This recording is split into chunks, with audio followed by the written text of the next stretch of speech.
Hey everyone, कैसे हैं आप सब। मेरा नाम है यश गुप्ता और मैं आपका स्वागत करता हूं आपके प्यारे से यूट्यूब चैनल बायोलॉजी का एक्स में। मैं आपका यशु भैया लेके आ चुका हूं क्लास 9th का लेक्चर नंबर 1 और आज हम अपने फर्स्ट लेक्चर के अंदर इस एनसीईआरटी बुक को रिवील करने वाले हैं। ऑलरेडी बहुत लोगों के पास ये बुक्स आ चुकी होंगी, मुझे भी पता है क्योंकि मार्केट में ये बुक्स अब आ चुकी हैं। बट क्या चीजें चेंज हुई हैं, किस पैटर्न पे ये चीजें हैं, तो मैं आपको बता दूं ये साइंस की जो बुक रहने वाली है वो आपकी न्यू एनईपी के अकॉर्डिंग रहने वाली है। जो भी आपके एजुकेशन पॉलिसीज में जो भी चेंजेस आए हुए हैं उसके अकॉर्डिंग ये बुक रहने वाली है। इससे पहले जो बुक चलती थी वो कोविड की वजह से ही उसको बहुत ज्यादा शॉर्ट कर दिया गया था, बट न्यू एजुकेशन पॉलिसी के अकॉर्डिंग ये नई बुक आपको मार्केट में अवेलेबल मिल जाएगी, जिसका नाम है exploration text book of science for grade 9। तो ये एक नई एनसीईआरटी की बुक है। क्या क्या चेंजेस हैं ये सारी चीजें हम इस फर्स्ट लेक्चर में आज कवर करने वाले हैं। और हम आज फर्स्ट लेक्चर स्टार्ट करने वाले हैं अपना cell the building block of the life. पहले जो ये नाम था फर्स्ट चैप्टर का वो था cell the fundamental unit of life, but new NCERT के अकॉर्डिंग आज का जो टॉपिक है वो है cell the building block of the life. तो ये आपका टाइटल रहने वाला है चैप्टर का। इससे पहले स्टार्टिंग में ही एक और चैप्टर आपके टेक्स्ट बुक में दिया गया है, exploration entering the world of secondary science. ठीक है, तो बेसिकली ये कोई चैप्टर नहीं है, ये एक तरीके का इंट्रोडक्शन होने वाला है आपके साइंस के बुक का, जिसके बारे में आप इस चैप्टर में आपको ये बताया गया कि कैसे अदर सब्जेक्ट्स को आप एक सब्जेक्ट से रिलेट करके पढ़ सकते हो। जैसे सपोज अगर आपको बायो समझना है तो बायोलॉजी बस सिर्फ आप बायो के बारे में नहीं, आप chemistry, physics, maths, even in सब का ही यूज करके आप बायोलॉजी को समझ सकते हो। तो कैसे एक पर्टिकुलर सब्जेक्ट जो है वो कई सारे सब्जेक्ट के हेल्प से समझा जा सकता है, या आपको कई सारे सब्जेक्ट्स का जो नॉलेज होना चाहिए उसके अकॉर्डिंग आप एक पर्टिकुलर सब्जेक्ट को समझ सकते हो, इसके बारे में आपको बताया गया है। पहले के टाइम पे जो आपके साइंस के बुक्स थे उसमें सिर्फ कुछ चीजें दी गई थी जिसको आपको फॉलो करना होता था, जिसमें आपको कुछ क्यूरियोसिटी होती थी, कुछ जानने की इच्छा होती थी, आप उससे क्वेश्चंस अराइज करते थे। आपको ये फर्स्ट चैप्टर में देखने को मिल जाएगा, स्टार्टिंग के फर्स्ट 3 लाइन में। ठीक है, उससे आप क्वेश्चंस अराइज कर सकते थे कि ये चीजें कैसे हो रही हैं। बट जो ये एक्सप्लोरेशन है ये आपको डीप एक्सप्लोरेशन, मतलब उसके बारे में गहराई से जानने की क्षमता देता है कि अगर कोई चीज हो रही है तो सिर्फ कैसे हो रही है ये जानना जरूरी नहीं है, आपको ये भी जानना जरूरी होगा कि ये चीजें कैसे हो रही हैं और क्यों हो रही हैं। ठीक, तो पहले हम सिर्फ इतना जानते थे कि कैसे हो रही हैं, अब हमें जानना है कहां हो रही हैं और क्यों हो रही हैं, यानी कि हमें उसके बारे में और डीप नॉलेज चाहिए होगी। सपोज जैसे अगर हम कहते हैं कि एक बॉल है, एक क्रिकेट मैच हो रहा है, इसमें एक एग्जांपल दिया हुआ है, मैं वही एग्जांपल यहां से कवर कर रहा हूं। एक क्रिकेट मैच हो रहा है, जब एक बैट्समैन बॉल को हिट करता है तो वहां पे क्या चीजें हम नेग्लेक्ट कर सकते हैं और क्या चीजों को हमें ध्यान में रखना होता है। ठीक, तो जब बैट्समैन बॉल को हिट करता है तो बॉल कितने स्पीड से जा रही है, ठीक है, बॉल का कलर कैसा है, बैट का कलर कैसा है, बॉल किस कंपनी ने बनाई है, ये सारी चीजें मैटर नहीं करती हैं। ठीक, कितने तेजी से हिट किया है, बॉल की स्पीड क्या थी, ठीक है, ये सारी चीजें मैटर करते हैं। तो आपको ये जानना जरूरी होगा, सिर्फ इतना काफी नहीं होगा आपके लिए कि ये चीजें क्यों हो रही हैं, अब आपके लिए ये भी जानना हो रहा है कि कैसे हो रही हैं, ये चीजें भी आपको पढ़नी है। तो आई होप आपको फर्स्ट चैप्टर में शायद थोड़ा बहुत कुछ समझ में आएगा आपको खुद से पढ़ने से। अगर आप कहेंगे तो मैं फर्स्ट चैप्टर का एक वन शॉट वीडियो भी क्रिएट कर दूंगा, क्योंकि इससे आपको क्वेश्चंस आने वाले नहीं है, बट इसमें कई सारी चीजें ऐसी बताई गई हैं कि आप किसी भी एक पर्टिकुलर सब्जेक्ट को अलग अलग सब्जेक्ट से मिला करके पढ़ सकते हैं। राइट, तो आज हम अपना फर्स्ट लेक्चर स्टार्ट करते हैं, cell the building block of the life, जिसके लिए हमें सबसे पहले सेल के बारे में जानना होगा, लाइफ के बारे में जानना होगा। तो चलिए शुरू करते हैं आज का first lecture, cell the building block of the life. So let's start the building block of the life. Today's first lecture, आज का पहला लेक्चर है हमारा the building block of the life. Cell के बारे में हमें पढ़ना। तो एनसीईआरटी में आपके स्टार्टिंग फर्स्ट पेज पे जो इंट्रोडक्शन है उसके बारे में सबसे पहले चर्चा कर लेते हैं हम। सबसे पहले एनसीईआरटी के फर्स्ट पेज पे आपको बताया गया है कि कैसे आपका जो लाइफ है वो ओरिजिनेट हुआ, कहां से ओरिजिनेट हुआ, क्या सिचुएशंस थी उसमें आपका जो लाइफ था वो ओरिजिनेट हुआ, आपको इन सब के बारे में आपके फर्स्ट पेज पे मिल जाएगा। सेम चीजें मैंने यहाँ पे लिख दी हैं, ठीक है। अब देखो ध्यान से, जो आपका चैप्टर है ना, cell the building block of the life, ठीक है। तो लाइफ के बारे में सबसे पहले पढ़ लेते हैं हम। तो सबसे पहले जो आज की हेडिंग होने वाली है वो है हमारी ओरिजिन ऑफ लाइफ के बारे में। अब ये क्या है भैया, ओरिजिन ऑफ लाइफ क्या है? ओरिजिन का मतलब जहां से कोई चीज उत्पन्न होती है, तो लाइफ कहां से उत्पन्न हुई है, कैसे आई है, इसके बारे में पढ़ना, ठीक। अगर यही चीज पुरानी बुक्स में हम पढ़ते, जब तक हमारे पास ये एक्सप्लोरेशन नहीं थी उस टाइम तक पढ़ते, तो हमारे मन में सिर्फ एक क्वेश्चन था कि लाइफ क्या होता है, सबसे पहला क्वेश्चन।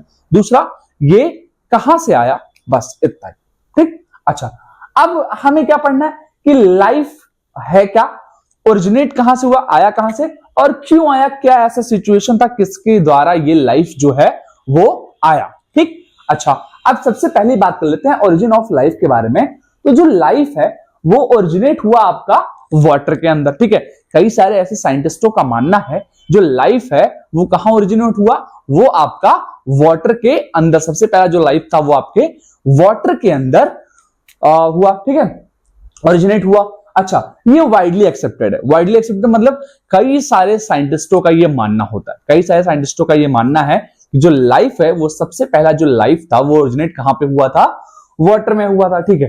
अच्छा, अब कई सारे साइंटिस्ट ऐसे भी हैं जिनका ये मानना है कि जो लाइफ है ना, जो लाइफ है वो स्मॉल पूल, ठीक है, एक छोटे से पूल में, जो कि एक हॉट स्प्रिंग, जहां पे जो गर्मी है वो बहुत ज्यादा एक्सट्रीम है, जो वेदर है वो बहुत ज्यादा एक्सट्रीम है, ठीक है, वहां पे जो लाइफ है वो सबसे पहले क्या हुआ था, ओरिजिनेट हुआ था, ठीक। तो बहुत सारे साइंटिस्टों ने कहा कि जो लाइफ है वो किसी ओशियन या फिर किसी सी में नहीं हुआ था, वो एक स्मॉल पूल के अंदर हुआ था जो बहुत हॉट स्प्रिंग था, ठीक है।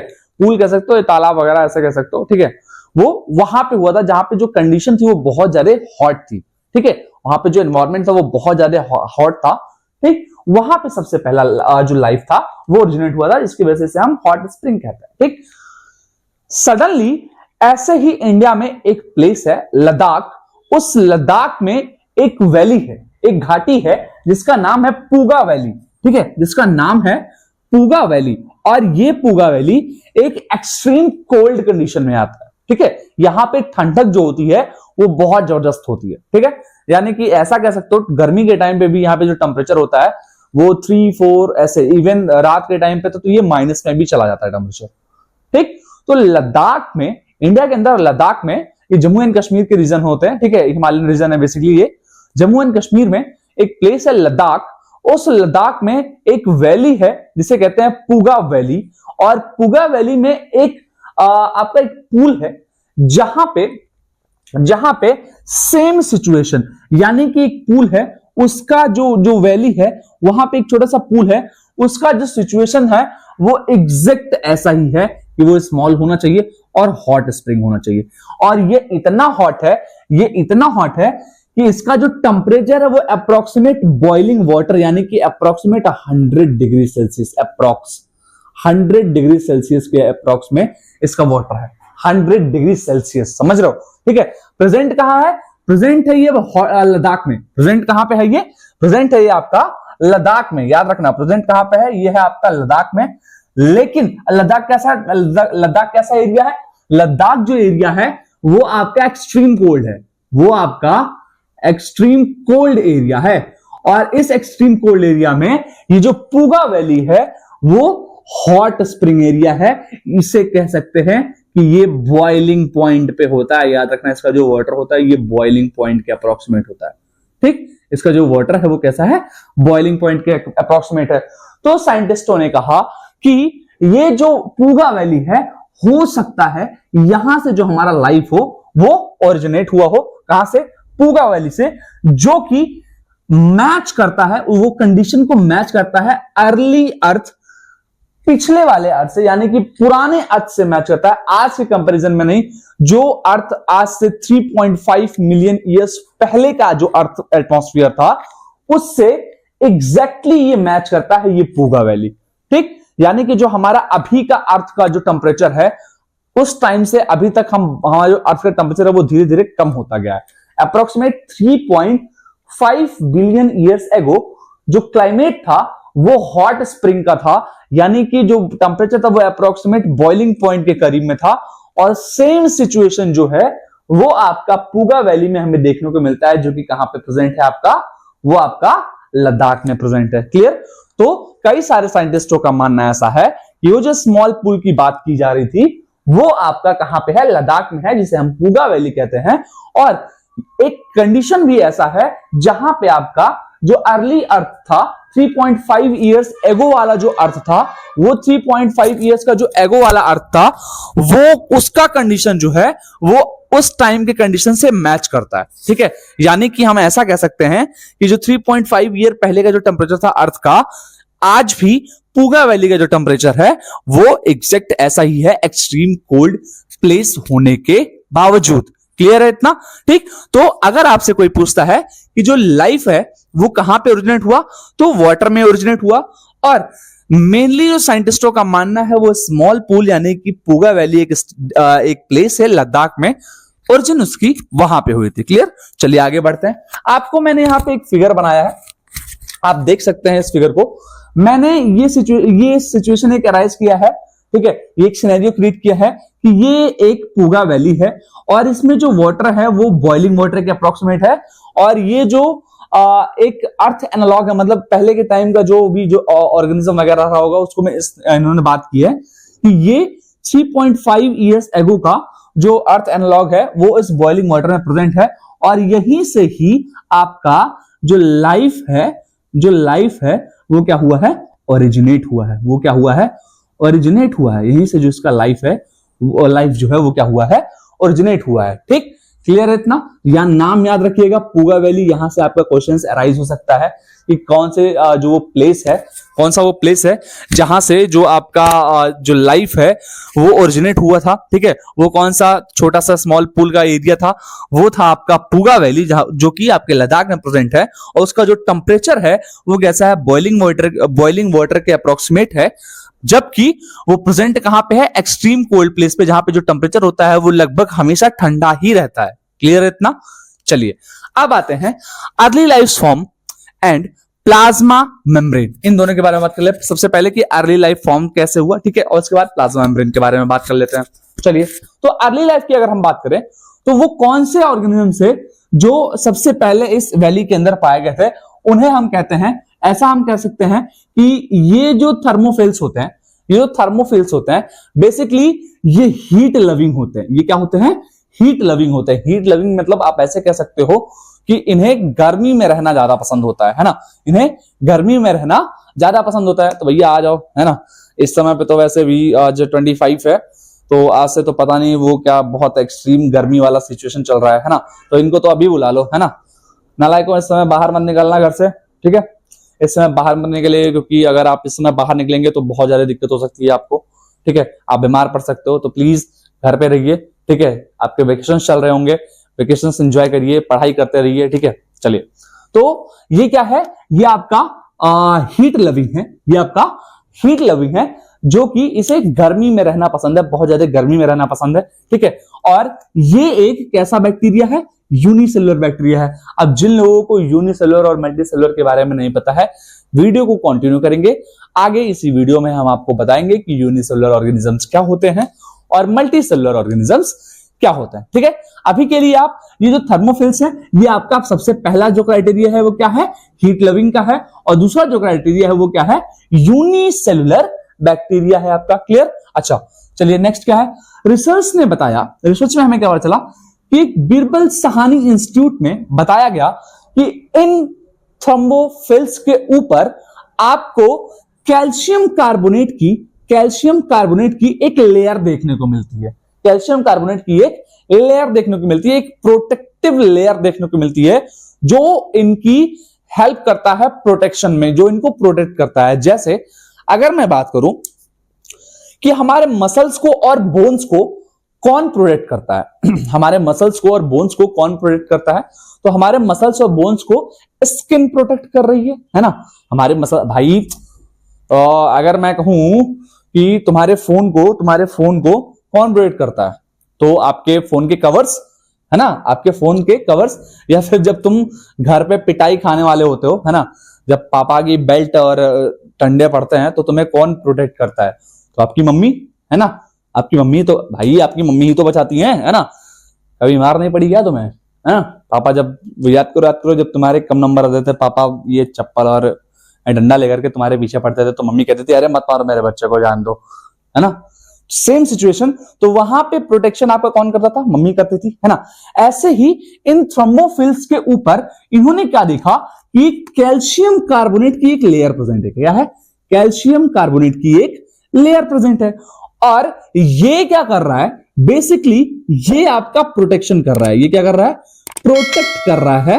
ये प्रोटेक्ट कर रहा है इन थ्रोम्बोफिल्स को, इन थ्रोम्बोफिल्स को ये प्रोटेक्ट का काम कर, प्रोटेक्शन का काम कर रहा है। ठीक है, फंक्शन क्या है? Deposit protected early organic molecules, इनको अर्ली ऑर्गेनिक मॉलिक्यूल से बचाता था। ठीक है, ये एक अर्ली, सॉरी, बेसिकली ये डिपॉजिट होता अर्ली ऑर्गेनिक मॉलिक्यूल था। ये किससे बचाता था? रेडिएशन से। किससे बचाता था? रेडिएशन से बचाता था। ठीक है, जितने भी उस टाइम पे जो भी रेडिएशन वगैरह होते थे, ये कैल्शियम कार्बोनेट उन ऑर्गेनिजम्स को बचाने का काम करता था किसी भी रेडिएशन से, या फिर आपके बुक्स में एक चीज और दी गई है, मैं उसे देख लेता हूं। ठीक है, उसको बचाने का काम करता था। ठीक है, एक्सट्रीम कंडीशंस, ठीक है, हार्मफुल रेडिएशन से और एक्सट्रीम कंडीशन से ये आपको ये थ्रोम्बोफाइल्स को हेल्प करने में मदद करता था। कौन? Calcium carbonate. और इसी से हम कह सकते हैं कि ये जो कैल्शियम कार्बोनेट है, ये जो कैल्शियम कार्बोनेट है, ये क्या है? ये आपका फर्स्ट सेल मेम्ब्रेन भी आप इसे कह सकते हो। पहला जो सेल मेम्ब्रेन खोजा गया था वो क्या था? वो थर्मोफाइल्स में आपका कैल्शियम कार्बोनेट था, कैल्शियम कार्बोनेट था। तो थ्रोम्बोफाइल्स में, थ्रोम्बोफिल्स में आपका जो कैल्शियम, सॉरी थ्रोम्बो नहीं है, थर्मोफिल्स है। थर्मोफिल्स में आपका जो कैल्शियम कार्बोनेट है वो क्या करता है? एज अ प्रोटेक्टर का काम करता है। वो प्रोटेक्शन प्रोवाइड करता है फ्रॉम देयर रेडिएशन, जो भी आपके हार्मफुल रेडिएशन होते थे, है ना, जो भी आपके हार्मफुल रेडिएशन होते थे, ठीक, हार्मफुल रेडिएशन से और एक्सट्रीम कंडीशन से इनको बचाने में हेल्प करते थे। ठीक, तो कहीं ना कहीं प्रोटेक्शन का काम करता है।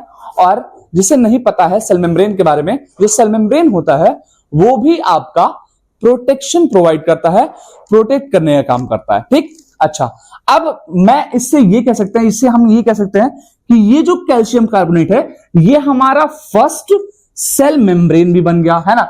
यहां से सबसे पहले हमें क्या मिला? सबसे पहला हमारा सेल मेम्ब्रेन मिला। सो आई होप इतनी चीजें आपको क्लियर होंगी कि ये जो फर्स्ट पेज में आपको दिया गया था, ये सारी चीजें मैंने एक्सप्लेन करने की यहां पे पूरी कोशिश की है। अब हम बढ़ते हैं सेल पे। सेल क्या होता है, इसके टाइप्स क्या होते हैं, और सारी चीजों के बारे में। चलिए शुरू करते हैं। तो हमने लाइफ पढ़ लिया, ठीक है, तो अब हमें आगे बढ़ना है। और लाइफ हमने खत्म करने के बाद अब हमारे मन में एक सवाल आता है, एक क्वेश्चन अराइज होता है कि भैया हमारे आसपास में जो भी चीजें प्रेजेंट हैं, ठीक है, आसपास में बहुत सारी चीजें प्रेजेंट है हमारे में।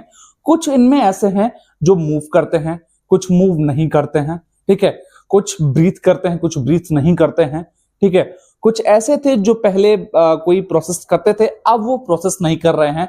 तो इनमें क्या डिफरेंस होता है? तो क्या आप ऐसा पूछना चाह रहे हो कि लिविंग, नॉन लिविंग और डेड क्या होता है? हाँ, शायद आप यही पूछना चाह रहे हो। तो सबसे पहला क्वेश्चन राइज होता है, जो भी चीजें हमारे सराउंडिंग में प्रेजेंट है, क्या वो सारी लिविंग है या नॉन लिविंग है, और क्या उसमें डेड है? ठीक है, तो सबसे पहले चीज की बात कर लेते हैं हम। सबसे पहला क्या है? हम जानते हैं कि लिविंग क्या है। लिविंग क्या होता है? ठीक है, लिविंग क्या होता है? लिविंग, ठीक है, लिविंग, देन नॉन लिविंग, देन पहले लिविंग के बारे में स्टार्ट कर देते हैं। लिविंग क्या हो? ठीक है, लिविंग क्या कहोगे, किसे लिविंग कहोगे? अच्छा, अब कुछ तो ऐसा होता होगा, कुछ तो ऐसा होता होगा जो लिविंग, नॉन लिविंग और डेड के बीच में कुछ डिफरेंस क्रिएट करता होगा। कोई तो ऐसा पॉइंट होगा जो लिविंग, नॉन लिविंग और डेड के बीच में डिफरेंस क्रिएट करता होगा। तो वो कौन से ऐसे पॉइंट्स हैं जो लिविंग और नॉन लिविंग के बीच में डिफरेंस क्रिएट करता है? ठीक है, तो आप बोलोगे भैया हमें पता है ये चीज, है ना, हमें पता है कि सबसे पहली जो चीज है वो है आपकी ग्रोथ। वो क्या है? आपकी ग्रोथ है, ठीक है, ग्रोथ है, ठीक है। अच्छा, तो क्या ग्रोथ जो है वो सिर्फ लिविंग में होती है? क्या वो नॉन लिविंग के अंदर नहीं होती है? पहला क्वेश्चन है, जो ग्रोथ है वो सिर्फ और सिर्फ लिविंग में पाई जाती है? क्या वो किसी भी नॉन लिविंग के अंदर नहीं होती है? क्या सपोज अगर मैं एक एग्जांपल लेता हूं, ठीक है, अगर मैं एक एग्जांपल लेता हूं कि ये मेरे पास एक चेयर पड़ी हुई है, ये बॉटल है, ठीक है, ये बॉटल है, ठीक है, ये बॉटल है। अब इस बॉटल का मैं एक साल के लिए रख दूं, इसको 1 साल के लिए रख दूं, ठीक है, और क्या इसकी हाइट इंक्रीज होकर के ये 1 लीटर से 2 लीटर की हो जाएगी? क्या ये 1 लीटर से 2 लीटर की हो जाएगी? ठीक है, अच्छा, नहीं होगी, है ना, बिल्कुल। यानी कि भैया किसी भी नॉन लिविंग के अंदर ग्रोथ नहीं होती है, ठीक है। अच्छा, चलिए दूसरा, और अभी बताता हूं मैं अभी आपको आगे, अभी इसके बारे में थोड़ा सा और कॉन्सेप्ट क्लियर करेंगे। दूसरा भैया मूवमेंट, हाँ, मूवमेंट भी नहीं होता है ना, मूवमेंट। अच्छा, मूवमेंट नहीं होती है, ठीक है। कार क्या है? कार भैया कार तो मूव करती है ना, कार तो मूव करती है ना, कार देखा ना भाई, चलता है ना। तो आपने बताया जो लिविंग होती है वो, जो लिविंग होता है वो मूवमेंट करता है, कार भी मूव करता है भैया, है ना, कार चलाते हैं हम, है ना। तो आप बोलोगे कि कार को तो हम एक्सटर्नली चला रहे हैं ना, हम उस पर फोर्स देकर के चला रहे हैं, ठीक है, हाँ ठीक है, बट ये तो मूवमेंट नहीं कह सकते हो ना आप, अभी मूवमेंट तो नहीं कह सकते हो आप, ठीक है, क्योंकि वो तो नॉन लिविंग में भी हो रहा है। अब वो चाहे एक्सटर्नल की वजह से हो, चाहे वो इंटरनल की वजह से हो, मूवमेंट तो नहीं हो सकता है। क्लियर है इतना? ठीक, अच्छा, ठीक है। नेक्स्ट क्या है? कई सारे ऐसे प्रोसेस है। नेक्स्ट क्या है? जैसे कि आपका रिस्पायरेशन हो गया, रिस्पायरेशन, ठीक। नेक्स्ट आपका न्यूट्रिशन हो गया, रिस्पायरेशन हो गया, देन आपका न्यूट्रिशन हो गया, रिस्पायरेशन हो गया, देन आपका एब्जॉर्प्शन हो गया, ABSORPTION, एब्जॉर्प्शन हो गया, ठीक है। एक्सक्रीशन हो गया,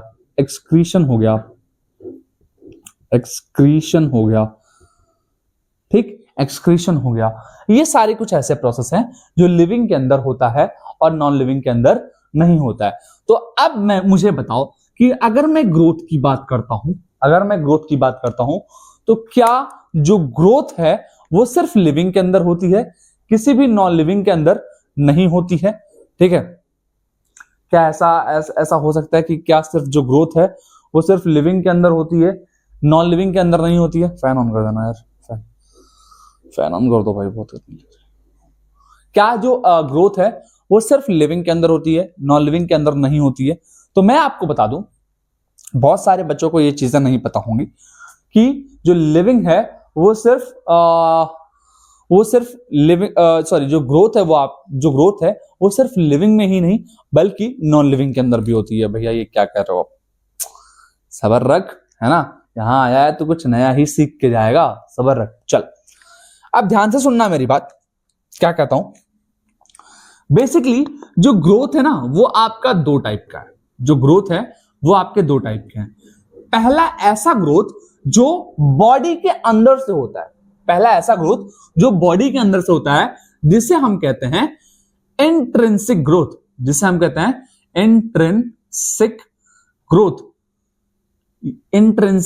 ग्रोथ, या इसी को ही हम एक्सटर्नल ग्रोथ भी कहते हैं, एक्सटर्नल ग्रोथ भी कहते हैं, ठीक। और दूसरा है आपका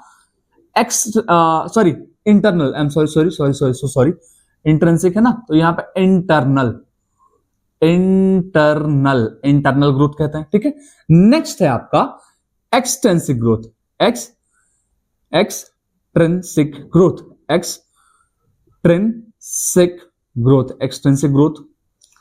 ये क्या होता है एक्सटेंसिव ग्रोथ? यानी कि इसे हम कहते हैं एक्सटर्नल ग्रोथ, ठीक है। अब ध्यान से सुनना मेरी बात, जब भी ग्रोथ आपका लिविंग ऑर्गेनिज्म के अंदर होता है, ठीक है, जब भी ग्रोथ आपके किसी भी लिविंग ऑर्गेनिज्म के अंदर होता है तो वो ग्रोथ कैसा होता है? वो ग्रोथ आपका इंट्रिंसिक होता है। वो ग्रोथ कैसा होता है? इंट्रिंसिक होता है, यानी कि आप कह सकते हो ग्रोथ, या ऊपर लिख देता हूं यहां पे, यानी कि आप कह सकते हो कि growth done by cell division, cell division के थ्रू होता है, सेल डिवीजन के थ्रू होता है। जो ग्रोथ होता है वो किसके थ्रू होता है? Cell division. जब हमारा सेल डिवाइड करता है उससे जो ग्रोथ होती है वो क्या होती है? इंट्रिंसिक ग्रोथ होती है। वो क्या होती है? Intrinsic growth. और ये इनसाइड द बॉडी होती है। ये क्या होती है? इनसाइड द बॉडी चेंज, या इनसाइड द बॉडी के अंदर जो चेंजेस होते हैं उससे जो ग्रोथ होती है उसे आप क्या कहोगे? इंट्रिंसिक ग्रोथ कहोगे। ठीक। और ये इंट्रिंसिक ग्रोथ सिर्फ और सिर्फ ओनली फाउंड इन लिविंग। ये सिर्फ और सिर्फ किसमें पाया जाएगा? लिविंग में पाया जाएगा। किसी भी नॉन लिविंग के अंदर इंट्रिंसिक ग्रोथ देखने को नहीं मिलता है। क्लियर है इतना? अच्छा, एक्सटेंसिव ग्रोथ क्या है? एक्सटेंसिव जो ग्रोथ है बेसिकली ये क्या होता है? ग्रोथ जो होती है बॉडी की, growth done by due to deposition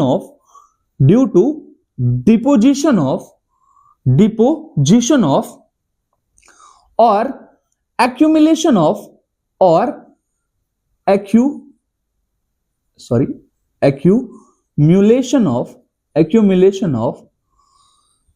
particles और substance on the body के ऊपर किसी भी पार्टिकल या सब्सटेंस का एक्यूमुलेट होना या डिपॉजिट होना, ऐसे प्रोसेस को हम क्या कहेंगे? एक्सटेंसिव ग्रोथ कहेंगे। ऐसे प्रोसेस को हम क्या कहते हैं? एक्सटेंसिव ग्रोथ कहते हैं। क्लियर है इतना? अच्छा, अब ये दूसरा इसका क्या अलग पॉइंट क्या है कि ये आपका लिविंग, ये it can scenes only, it can seen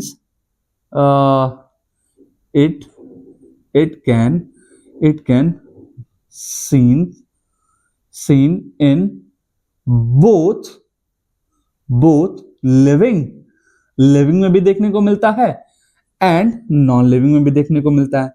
living और नॉन लिविंग दोनों में ही देखने को मिलता है ये जो एक्सटेंसिव ग्रोथ होता है। ठीक।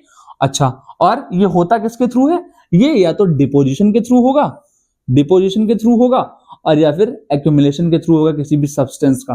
ठीक है। आप लोगों ने एक मूवी देखा होगा, एंटरटेनमेंट देखी है ना? एंटरटेनमेंट है ना? पन्नालाल जौहरी का वो इकलौता वारिस रहता है ना, वो डॉग जो रहता है पन्नालाल जौहरी का, वही असली वारिस रहता है। ठीक है। फिर अक्षय कुमार उससे पहले फाइट करता है। वो वाली मूवी देखी है आप लोगों ने, है ना? अच्छा, उसमें अक्षय कुमार एक एड करता है जिसमें उसके बॉडी पे कुछ लगा दिया जाता है जिससे वो बहुत ज्यादा हेल्दी दिखाई देता है, बहुत ज्यादा मोटा दिखाई देता है ना? तो वो क्या है? वो एक्यूमुलेशन है। वो क्या है?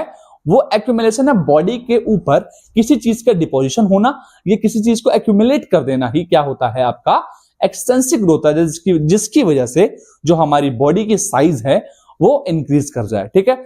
अब मैं एग्जांपल देता हूं आपको किसी भी नॉन लिविंग का। सपोज आप एक रेत ले लीजिए, मिट्टी ले लीजिए, और एक मिट्टी को एक ही जगह पे डेली थोड़ा मिट्टी उसके ऊपर रखते जाइए। ठीक। आप उस एक प्रोसेस को कंटिन्यू 3 महीने 4 महीने के लिए करते जाइए। एक मुट्ठी मिट्टी जो है एक जगह पे रखते जाइए। 2-4 दिन में 10 दिन में आपको हो सकता है फर्क ना दिखाई दे। जैसे जैसे टाइम बीतेगा, 2 महीना 3 महीने 4 महीने के बाद उसकी हाइट अगर वो यहां पे रही होगी तो क्या उसकी हाइट उठ करके इतनी ऊंची आई होगी? कुछ तो इंक्रीजमेंट हुआ होगा। तो क्या यहाँ पे हाइट बढ़ा? है ना? क्या यहाँ पे हाइट बढ़ा? यानी कि नॉन लिविंग तो ग्रो किया, बट कैसे ग्रो किया? वहां पे क्या हुआ? वहां पे आपका डिपोजिशन हुआ। वहां पे क्या हुआ? डिपोजिशन हुआ, एक्यूमुलेशन हुआ, सब्सटेंस का या फिर पार्टिकल्स का डिपोजिशन हुआ, जिसकी वजह से उस नॉन लिविंग का जो ग्रोथ पॉसिबल हुआ। ठीक। तो लिविंग के अंदर आपका इंट्रिंसिक ग्रोथ होता है। इसी वजह से ये एक डिफाइंड कैरेक्टर होता है, ठीक है, ये एक डिफाइंड कैरेक्टर होता है, और जो एक्सट्रिंसिक ग्रोथ होता है वो एक नॉन डिफाइंड कैरेक्टर होता है, ठीक। तो एक्सटेंसिक ग्रोथ, देखो ग्रोथ तो दोनों में होगी, लिविंग में भी होगी और नॉन लिविंग के भी अंदर होगी, ठीक। बट जो इंट्रिंसिक ग्रोथ होगी वो सिर्फ लिविंग में पाई जाएगी, और नॉन लिविंग में इंट्रिंसिक और एक्सटेंसिक एक्सटेंसिक जो ग्रोथ होगी वो लिविंग और नॉन लिविंग दोनों के ही अंदर पाई जाएगी। क्लियर है इतना? चलिए नेक्स्ट क्या है, नेक्स्ट क्या है, बाकी ये जो चार प्रोसेस है, बाकी ये जो चार प्रोसेस है, ये ओनली फाउंड इन लिविंग, ये सिर्फ और सिर्फ लिविंग में पाए जाएंगे, किसी भी नॉन लिविंग के अंदर नहीं पाए जाएंगे, ठीक है। इसी वजह से इसे डिफाइंड कैरेक्टर कहते हैं, ठीक है, इसी वजह से इसे डिफाइंड कैरेक्टर भी कहते हैं, ठीक है। अच्छा, तो ये हो गया आपका लिविंग और ये हो गया आपका नॉन लिविंग, यानी कि ये चारों प्रोसेस नॉन लिविंग के अंदर नहीं होंगे, ये चारों ही प्रोसेस नॉन लिविंग के अंदर नहीं होंगे। मूवमेंट कर सकता है वो, बिल्कुल मूवमेंट कर सकता है। प्लांट के अंदर मैं मूवमेंट की बात कर लेता हूं, ग्रोथ आपको आई थिंक समझ में आ गया होगा। अगर मूवमेंट की बात करूं तो आपको पता होगा प्लांट के अंदर जो फूड और वाटर का जो ट्रांसपोर्टेशन होता है वो भी तो एक मूवमेंट है भाई। वाटर रूट से एब्जॉर्ब करके प्लांट के लीफ तक पहुंचाना और वहां पे फोटोसिंथेसिस का प्रोसेस होना, वो भी तो एक मूवमेंट है, मूवमेंट ऑफ वाटर, है ना। और जब फोटोसिंथेसिस के बाद जो फूड ग्लूकोज बन जाता है, कार्बोहाइड्रेट्स बन जाते हैं, उसको पूरे बॉडी के अंदर, उसको पूरे प्लांट्स को पहुंचाना, वो भी तो ट्रांसपोर्टेशन है, तो मूवमेंट तो हो ही रहा है, ठीक। तो मूवमेंट आपका लिविंग में भी होता है और नॉन लिविंग में भी होता है, ठीक है। But respiration, nutrition, absorption, excretion, ये चार ऐसे पॉइंट्स हैं जो सिर्फ लिविंग में देखने को मिलते हैं और नॉन लिविंग में देखने को नहीं मिलते हैं। क्लियर है? चलिए नेक्स्ट है आपका डेड। डेड क्या होता है भैया? डेड क्या होता है? देखो ध्यान से सुनना मेरी बात, डेड कुछ अलग नहीं है बेटा, ठीक है। डेड कुछ अलग नहीं है। डेड क्या है? पहले जो ऑर्गेनिज्म लिविंग था, जब उसमें ये सारे प्रोसेस खत्म हो जाते हैं, ठीक है। एक और बहुत इंपॉर्टेंट प्रोसेस है, मेरे से पता नहीं कैसे मिस हो गया, मेटाबॉलिज्म, ये बहुत इंपॉर्टेंट प्रोसेस है। मेटाबॉलिज्म ये बहुत ही इंपॉर्टेंट प्रोसेस है और सिर्फ लिविंग में ही देखने को मिलते हैं मेटाबॉलिज्म, ठीक है। मेटाबॉलिज्म सिर्फ और सिर्फ लिविंग बीइंग में देखने को मिलती है, किसी भी नॉन लिविंग के अंदर देखने को आपको नहीं मिलेगी, ठीक है। तो जब किसी भी लिविंग ऑर्गेनिज्म्स के अंदर से ये मेटाबॉलिक प्रोसेस खत्म हो जाते हैं, उस ऑर्गेनिज्म को हम डेड कहेंगे। उस ऑर्गेनिज्म को हम क्या कहेंगे? डेड कहेंगे। मतलब पहले उसमें जान थी, पहले उसमें लाइफ के जितने भी प्रोसेस थे वो सब कुछ था, बट अब उसमें कोई भी लाइफ प्रोसेस कंटिन्यू नहीं है, उसे हम क्या कहेंगे? डेड कहेंगे, ठीक है। पहले ऐसा ऑर्गेनिज्म जिसमें पहले वो सारे लाइफ प्रोसेस थे, वो सारे लिविंग के प्रोसेस वो करता था, बट अब उसमें कोई भी लिविंग प्रोसेस, अब उसमें कोई भी लाइफ प्रोसेस नहीं होता है, इस वजह से वो क्या हो गया है? अब डेड हो गया है। क्लियर है इतना? ठीक। अच्छा, अब मुझे बताना लिविंग और नॉन लिविंग और डेड के अंदर डिफरेंस आप क्रिएट कर लोगे, ठीक है। लिविंग सिंपल वर्ड्स में जो जिंदा है वो क्या है? लिविंग है। जो जिंदा नहीं है या जो भी ये लिविंग के प्रोसेस नहीं करता है, मेटाबॉलिज्म, रिस्पायरेशन, एक्सक्रीशन, ये सारी चीजें नहीं करता है, वो नॉन लिविंग है। और डेड क्या है? जो पहले ये सारे प्रोसेस करता था, जो जिसके अंदर पहले ये लाइफ प्रोसेस पॉसिबल थे, वो शो करता था, तब तक वो लिविंग था। जब उसके अंदर मेटाबॉलिक प्रोसेस खत्म हो गए, लाइफ प्रोसेस खत्म हो गए, अब वो क्या हो जाएगा? डेड हो जाएगा, ठीक है। ये मेटाबॉलिज्म क्या है भैया? ठीक है, ये मेटाबॉलिज्म क्या है देख लेते हैं। ये मेटाबॉलिज्म क्या है, आइए देखते हैं मेटाबॉलिज्म क्या होता है। तो चलिए देखते हैं मेटाबॉलिज्म क्या होता है।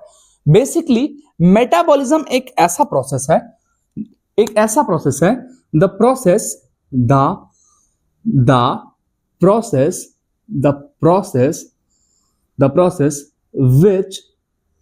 which only occurs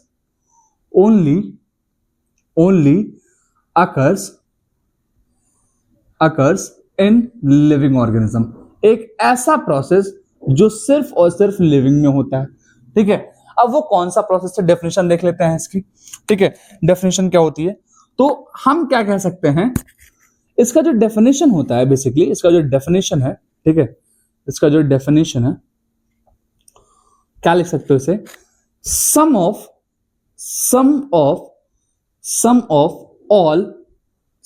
all total reaction, sum of all total reaction that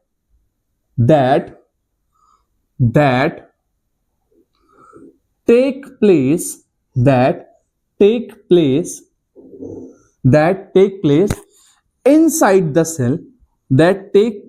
inside the cell, are called metabolism, body के अंदर जितने भी रिएक्शंस होते हैं उन सारे रिएक्शंस को मिलाकर के आप क्या कहोगे, मेटाबॉलिज्म कहोगे। एग्जांपल के लिए अगर हम देख लें तो आपके बॉडी में चाहे वो रिस्पायरेशन हो गया, ठीक है, रिस्पायरेशन हो गया, एब्जॉर्प्शन हो गया, ठीक है, एब्जॉर्प्शन हो गया, ठीक, या फिर आपका फोटोसिंथेसिस का प्लांट की बात कर लेते हैं तो फोटोसिंथेसिस का प्रोसेस हो गया, फोटोसिंथेसिस का प्रोसेस हो गया। ये सारे जो प्रोसेस हैं आपके, ये जो सेल के अंदर होते हैं, इन सारे रिएक्शंस को मिला करके आप क्या कहोगे, मेटाबॉलिज्म कहोगे। क्लियर है? ठीक है, तो एक सेल के अंदर जितने भी सारे रिएक्शंस होते हैं उन सबको मिला के आप क्या कहोगे, मेटाबॉलिज्म कहोगे। बेसिकली ये मेटाबॉलिज्म आपका दो अलग अलग शब्द से मिलकर बना हुआ है, ध्यान से सुनना। एक है आपका कैटाबॉलिज्म, ये है आपका कैटाबॉलिज्म, और दूसरा है आपका एनाबॉलिज्म। ये दो वर्ड से मिलकर के बना हुआ है आपका कटा, ऐसे याद रखना, केटा मतलब कटा, ठीक है। तो बॉडी के अंदर ठीक है, बॉडी के अंदर जो भी चीजें टूटती हैं, कट के छोटी हो जाती हैं, उसे आप कैटाबॉलिज्म कहोगे। और छोटे छोटे पार्टिकल से मिलकर के किसी बड़े पार्टिकल्स का बनना एनाबॉलिज्म कहलाता है। ध्यान से सुनना मेरी बात, ठीक है, समझना मेरी बात। सबसे पहला है आपका मेटाबॉलिज्म का पहला जो पार्ट है वो है आपका कैटाबॉलिज्म, कैटाबॉलिज्म क्या होता है? बेसिकली बॉडी के अंदर ब्रेकडाउन जो होता है, बॉडी के अंदर ब्रेकडाउन, किसी भी चीज का ब्रेकडाउन होना, breakdown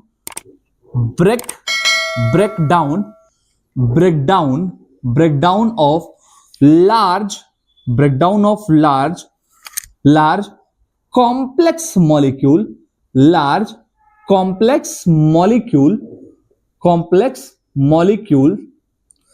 into simpler or smaller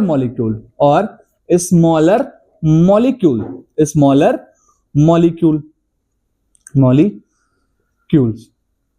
किसी बड़े लार्ज मॉलिक्यूल्स का छोटे छोटे स्मॉलर मॉलिक्यूल्स में ही ब्रेकडाउन होना क्या कहलाता है, कैटाबॉलिज्म। कैटा का मतलब कटा भैया, कटा तो हमारा था, है ना, काट के चली गई हमारा, अरे नलायक पढ़ ले, है ना वो तो तय है भाई, वो तो यूनिवर्सल ट्रूथ है, सबका कटा है ना। तो वो सब बाद में पढ़ लेना, ठीक है, वो सब बाद में कर लेना, अभी पढ़ने का टाइम है, अभी पढ़ लो बेटा, ठीक है, वरना वहां से भी कटा है, घर से भी कट जाएगा तुम्हारा, ठीक है। वहां से तो जो कटा वो कटा ही है, घर से भी दाना पानी तुम्हारा सब कट जाएगा, ठीक है। फिर फ्लाइंग चप्पल आएगी, ऐसा मुंह पे चढ़ाक से पड़ेगी, निकल जाएगा घर से बाहर, फिर घर से कट जाएगा तो ज्यादा दिक्कत हो जाएगी, इसलिए यहाँ पे पढ़ ले, ठीक है। तो केटा का मतलब कट, ऐसे याद रखना, किसी भी लार्जर मॉलिक्यूल का छोटे छोटे मॉलिक्यूल्स में टूटना ही क्या कहलाता है, आपका कैटाबॉलिज्म कहलाता है। जैसे एक एग्जांपल देता हूं, आपकी बॉडी में जब आप फूड खाते हो ना, तो वो आपके बॉडी में एज अ ग्लूकोज होता है ना, ग्लूकोज बेसिकली वो ग्लाइकोजन के फॉर्म में होता है, ठीक है, ग्लूकोज। अब ये ग्लूकोज क्या करेगा, ब्रेकडाउन होगा, ये ग्लूकोज क्या करेगा, ब्रेकडाउन होगा, ठीक है, ब्रेकडाउन होगा। और ब्रेकडाउन होने के बाद इसमें से क्या रिलीज होगा, एटीपी रिलीज होगा, ठीक है, एटीपी रिलीज होगा और CO2 मिलेगा, ठीक है, एटीपी और CO2 मिलेगा। और यही जो एटीपी है इसे कहते हैं एडेनोसिन ट्राइफॉस्फेट यही आपकी बॉडी में एनर्जी का काम करता है, यही आपकी बॉडी में एनर्जी का काम करता है। ठीक है, तो बॉडी में ये क्या हुआ, ग्लूकोज एक लार्ज मॉलिक्यूल है। बेसिकली जो ग्लूकोज है इसका जो फॉर्मूला होता है वो होता है C6H12O6। तो ये लार्ज मॉलिक्यूल है और इससे आपका एटीपी बनता है और आपका CO2 बनता है। ठीक है, एटीपी और एनर्जी बनती है और CO2 बनता है। ठीक, अच्छा, तो यहां पे एक लार्ज मॉलिक्यूल छोटे छोटे मॉलिक्यूल्स में टूटा, एनर्जी के फॉर्म में हमें मिला और कार्बन डाइऑक्साइड रिलीज हुआ जो कि हमारे बॉडी से ब्रीथिंग के टाइम पे बाहर चलाता है। और इसी प्रोसेस को, इसी ग्लूकोज के ब्रेकडाउन को एटीपी में, एनर्जी में और कार्बन डाइऑक्साइड में टूटने को हम कहते हैं रिस्पायरेशन। ठीक है, रिस्पायरेशन कहते हैं, रिस्पायरेशन। ठीक है, आप क्या बता रहे हो, आप लोगों ने अभी तक रिस्पायरेशन क्या पढ़ा होगा, inhaling of oxygen and exhaling of carbon dioxide respiration होता है, नहीं, उसे कहते हैं ब्रीथिंग। ठीक है, क्लास 8 तक आपने जो भी पढ़ा है, ठीक है, थोड़ा सा उसमें मॉडिफिकेशन की जरूरत है आपको। कुछ चीजों को बेटा साथ साथ में मॉडिफाइड करते जाइए, कुछ चीजें आपके लिए, बहुत सारी चीजें ऐसी नहीं आएंगी, थोड़ा सा आप हमारे साथ कोऑपरेट करिएगा, आपको बिल्कुल समझ में आएंगी। ठीक है, एक बार घर पे जाके रिवाइज करिएगा, दोबारा से अगर नहीं समझ में आता है उस वीडियो को पॉज करिएगा, थोड़ा सा पीछे जाइएगा, दोबारा से उसको रिवर्स करके देखिएगा, आपको चीजें समझ में आ जाएंगी। थोड़ी सी मेहनत आपको करनी पड़ेगी क्योंकि नई चीजें हैं, तो आपको सीखने में थोड़ा सा टाइम लग सकता है, थोड़ी सी मेहनत ज्यादा लग सकती है। ठीक है, अच्छा, तो रिस्पायरेशन क्या होता है, breakdown of glucose into the body and releasing the ATP या फिर एनर्जी, और कार्बन डाइऑक्साइड को हम क्या कहते हैं, आपका रिस्पायरेशन कहते हैं। अच्छा, ये कैसे होता है, बेसिकली ये ऑक्सीजन के प्रेजेंस में होता है, ये O2 के प्रेजेंस में होता है। जो ग्लूकोज होता है वो O2 के प्रेजेंस में होता है, ऑक्सीजन के प्रेजेंस में टूटता है और एटीपी और कार्बन डाइऑक्साइड रिलीज करता है। ठीक है, तो ये तो हो गया कैटाबॉलिज्म। ठीक है, नेक्स्ट है आपका एनाबॉलिज्म। नेक्स्ट है आपका एनाबॉलिज्म। एनाबॉलिज्म क्या होता है भैया, एनाबॉलिज्म क्या होता है, जस्ट इसका उल्टा होता है, जस्ट इसका उल्टा होता है। क्या होता है इसमें, क्या होता है, formation of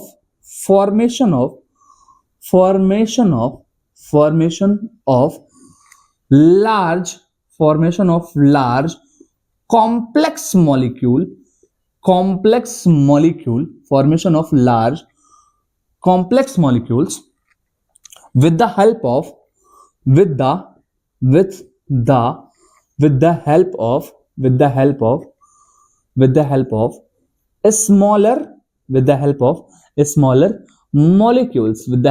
smaller molecules, smaller छोटे छोटे मॉलिक्यूल्स मिल करके एक बड़ा सा मॉलिक्यूल बनाते हैं, वो क्या होता है, आपका एनाबॉलिज्म होता है। एक याद रहेगा, दूसरा अपने आप याद हो जाएगा, कैटा का मतलब कट, बड़े मॉलिक्यूल को छोटे छोटे पीसेस में तोड़ना ही कैटाबॉलिज्म कहलाता है।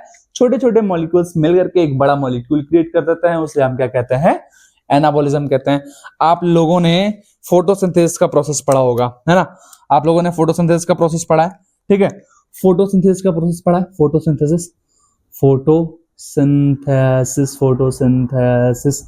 सिंथेसिस के बारे में पढ़ा है। क्या होता है इसमें, आपको आप लोगों ने कभी ध्यान दिया हो तो यहाँ पे होता है CO2, है ना, 6CO2 प्लस 12H2O गिव्स, यहाँ पे आपका क्लोरोफिल होता है, CHLOROPHYLL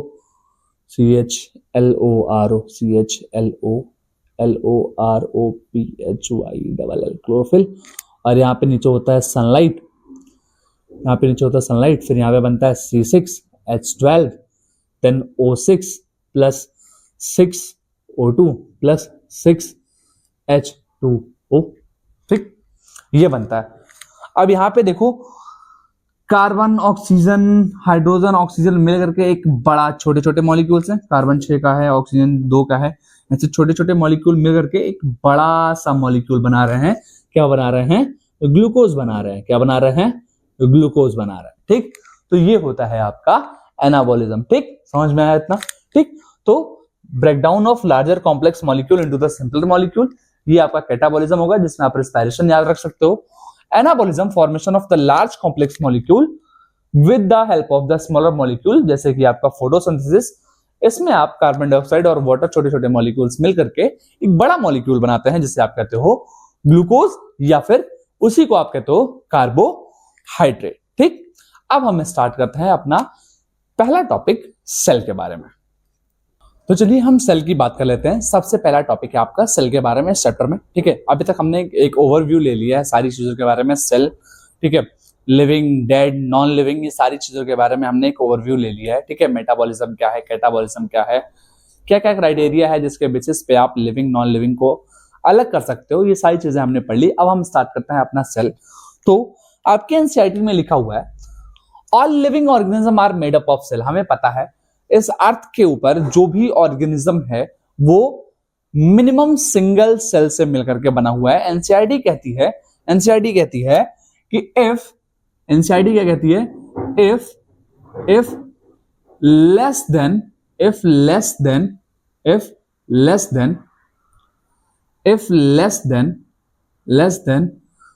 a single cell, if something is less than, ऐसा होगा, if something is less than is if something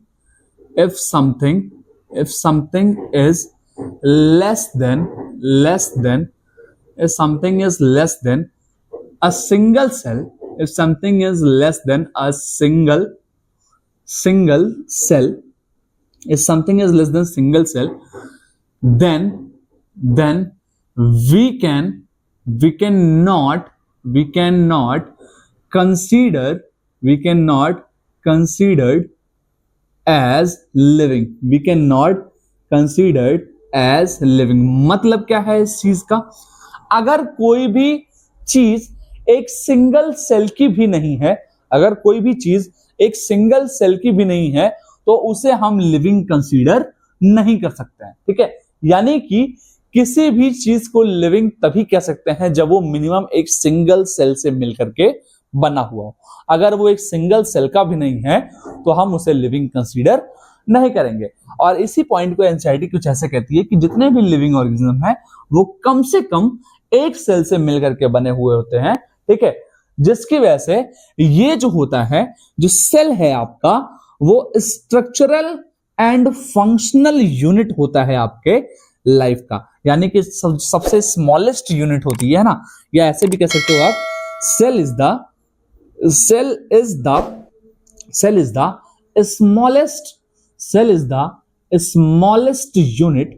smallest unit of life. Life की जो सबसे छोटी यूनिट होती है वो क्या होती है, आपकी सेल होती है, ठीक है। तो किसी भी ऑर्गेनिज्म का एक सिंगल सेल होना जरूरी है। अगर वो सिंगल सेल का भी नहीं है तो उसे हम लिविंग कंसीडर नहीं करेंगे। और सेल जो स्मॉलेस्ट यूनिट है, और इसी वजह से हम इसको basic and structural and functional unit of life कहते हैं सेल को। But the question arise why cell is called the structural and functional unit of life. सबसे पहला क्वेश्चन मैं आपसे पूछता हूं कि सेल को हम structural and functional unit of life क्यों कहते हैं, ठीक है। इसका आंसर मैं आपको बताऊंगा, ठीक है। बट अगर किसी को पता हो तो प्लीज कमेंट बॉक्स में इसको डाल दीजिएगा। नेक्स्ट क्या कहता है, cell is the building block of the life. आपके चैप्टर का भी नाम वही है, cell the building block of the life. Cell जो है वो आपके बिल्डिंग ब्लॉक्स हैं, जो कि आपके लाइफ के बिल्डिंग ब्लॉक्स हैं, ठीक है।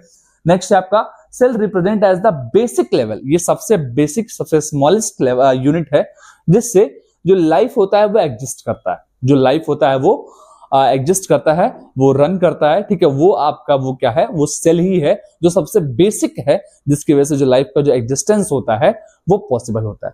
और सेल को हम smallest unit of the life भी कहते हैं, ठीक है। बट सबसे मेन क्वेश्चन जो है कि सेल को हम structural and functional unit of life कहते क्यों, ऐसा क्या रीजन है जिसकी वजह से जो सेल है उसे हम structural and functional unit of life कहते हैं। तो अप्रोक्सीमेट अगर हम ह्यूमन की बात करें, एनसीईआरटी के अकॉर्डिंग अगर देखें तो अप्रोक्सीमेट 1.7 बिलियन के आसपास में 1.7 बिलियन ऑर्गेनिजम्स इस अर्थ पे हैं, ठीक है। और इनमें से मैं सिर्फ एक का एग्जांपल लेता हूं, just take the one example of human. अगर ह्यूमन की ही बात करूं तो ह्यूमन के अंदर लगभग more than 200 type of cells present होते हैं। 200 से ज्यादा टाइप के सेल्स प्रेजेंट होते हैं, ठीक है। और ये सेल्स क्या करते हैं, ये सेल्स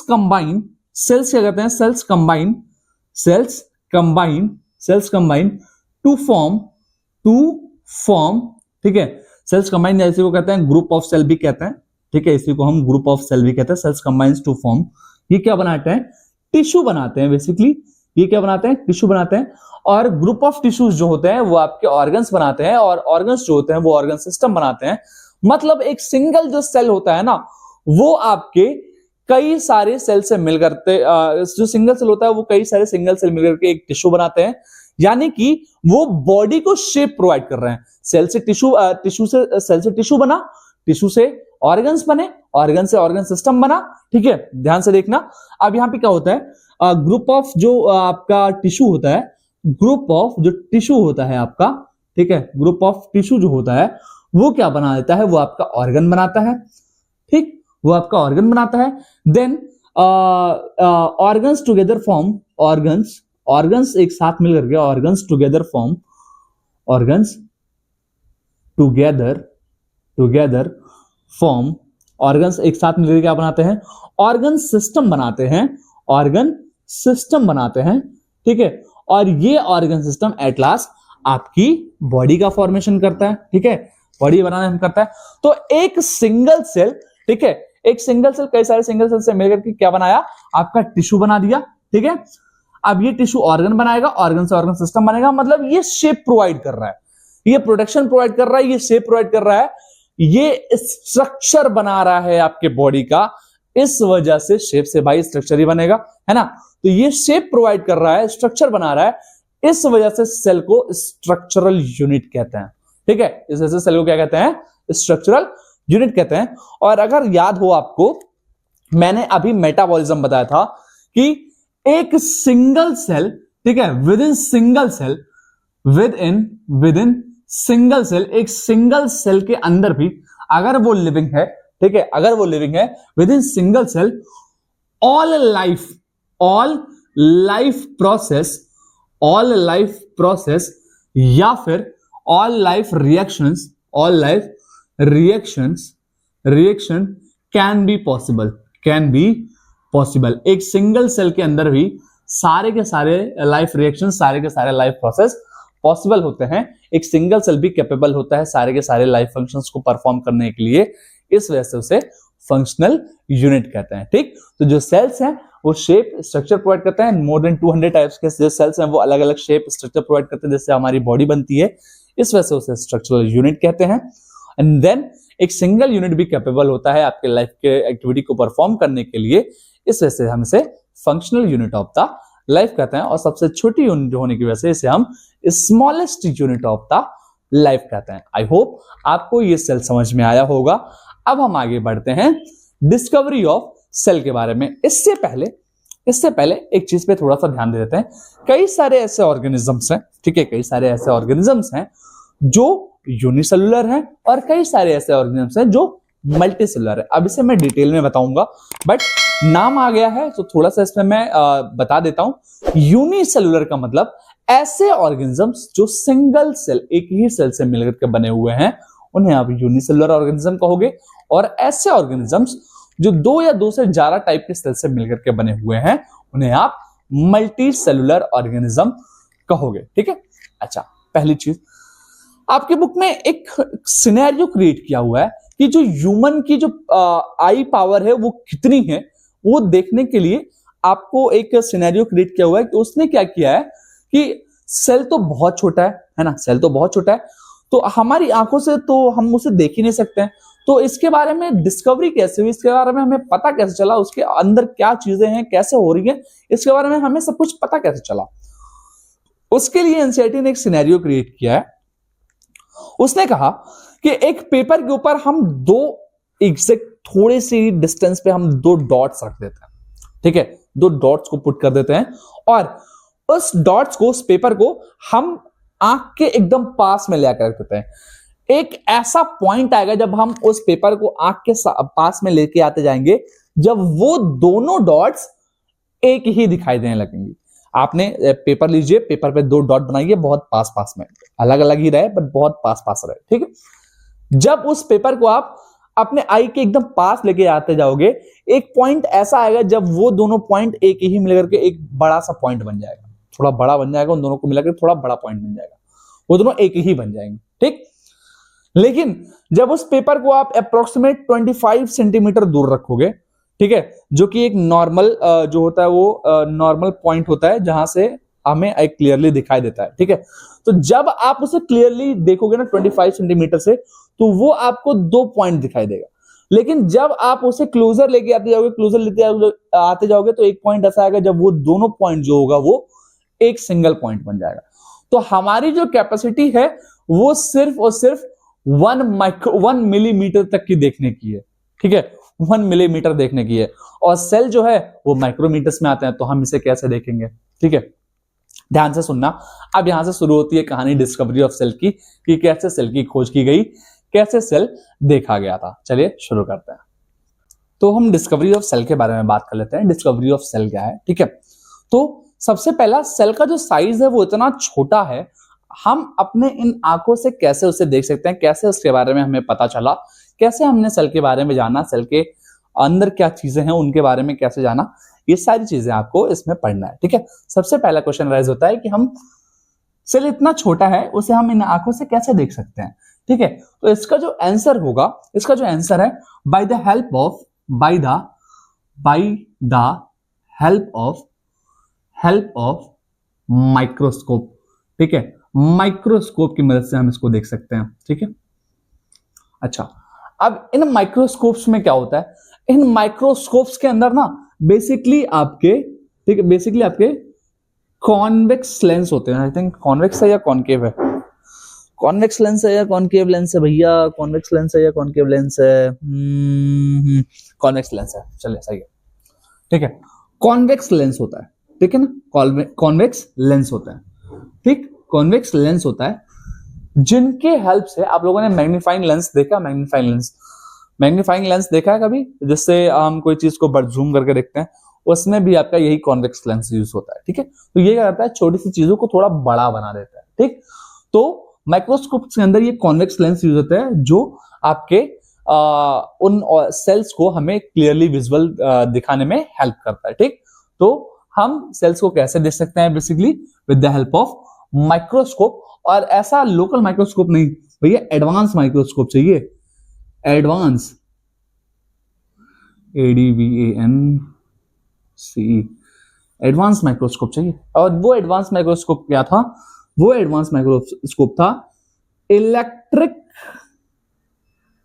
इलेक्ट्रॉन माइक्रोस्कोप था, आई थिंक इलेक्ट्रिक माइक्रोस्कोप था, इलेक्ट्रॉन,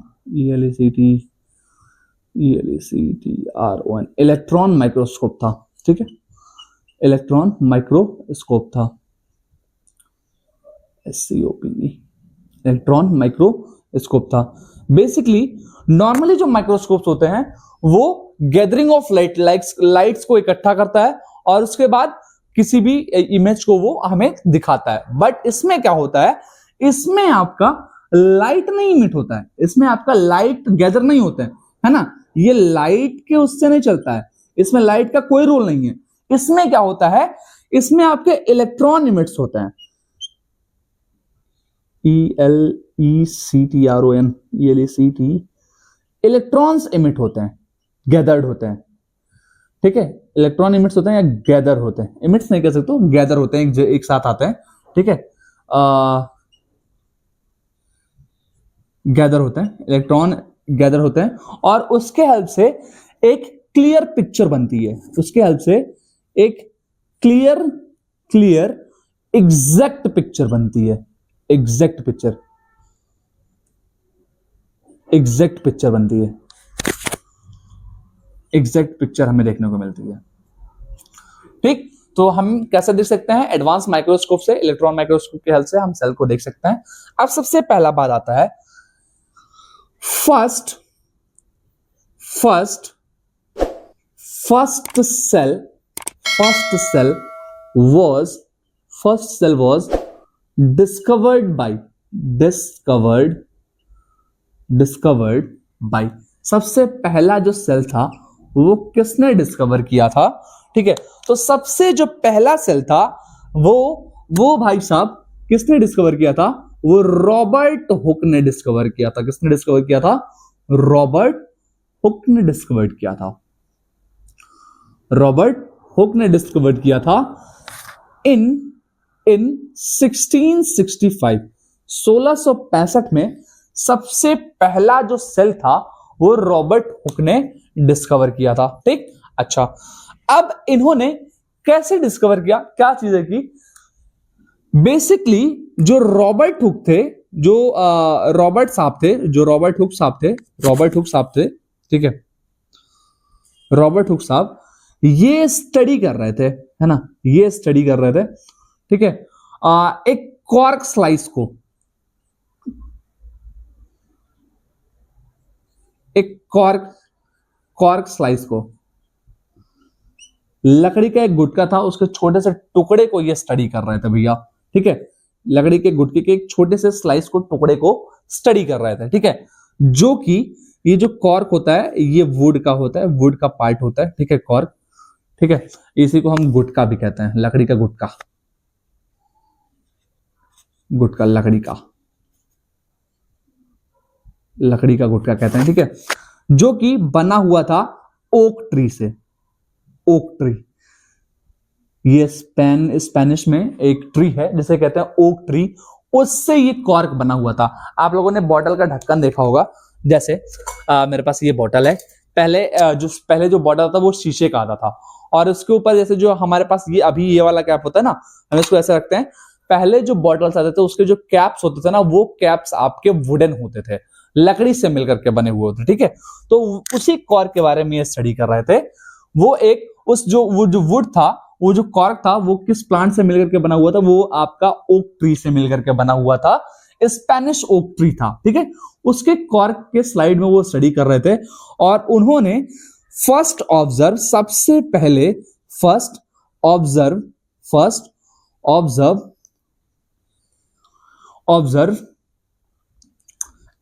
रूम लाइक स्ट्रक्चर,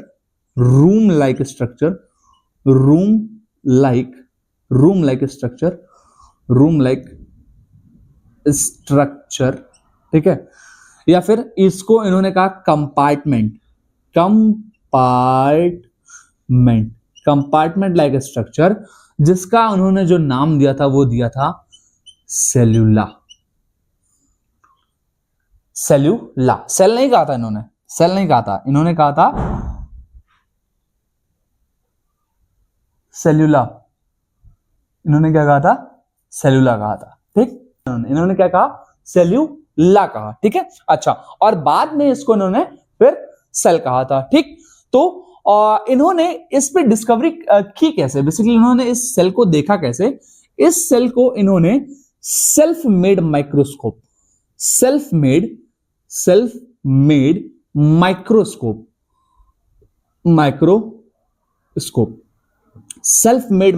द्वारा इन्होंने सबसे पहला ये जो सेल था वो देखा था, और बाद में पता चला ये जो इन्होंने सेल डिस्कवरी की थी ये आपका डेड सेल था। ये बाद में पता चला कि इन्होंने जो सेल देखा था वो एक डेड सेल था, जिसका जो स्ट्रक्चर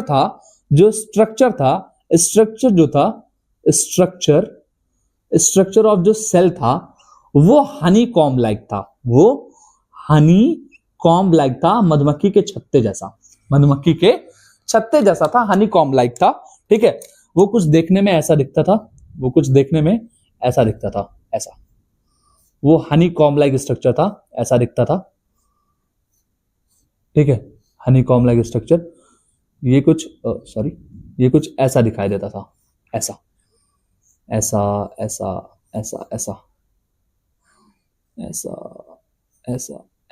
दिखाई देता था। हनी कॉम्ब लाइक स्ट्रक्चर, मधुमक्खी के छत्ते जैसा दिखाई देता था। तो सबसे पहला जो सेल था वो डिस्कवर किया गया था रॉबर्ट हुक के द्वारा इन 1665। उन्होंने एक कॉर्क की स्टडी कर रहे थे, कॉर्क स्लाइस की स्टडी कर रहे थे, लकड़ी के एक टुकड़े की स्टडी कर रहे थे।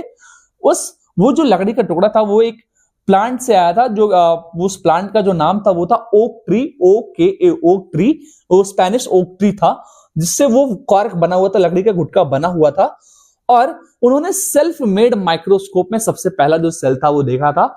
बाद में पता चला कि वो एक डेड सेल था, और उन्होंने एक रूम जैसा स्ट्रक्चर, एक कंपार्टमेंट जैसा स्ट्रक्चर देखा उस कॉर्क के अंदर, जिसका उन्होंने जो नाम दिया था वो नाम दिया था सेल्यूला। ठीक है, और बाद में अपने ही एक बुक थी उनकी, उन्होंने उस पर रेक्टिफाई करके उस सेलुला का नाम सेल रखा था, जो कि एक हनीकॉम्ब स्ट्रक्चर था, मधुमक्खी के छत्ते जैसा स्ट्रक्चर उन्हें दिखाई दिया था। ठीक, बाद में पता चला कि वो एक डेड सेल था। ठीक, तो आपसे क्वेश्चंस अराइज होता है दो तरीके से, मैं आपको दोनों तरीका बता देता हूं। आपसे जो पहला क्वेश्चन पूछा जाएगा ऐसे कि who discovered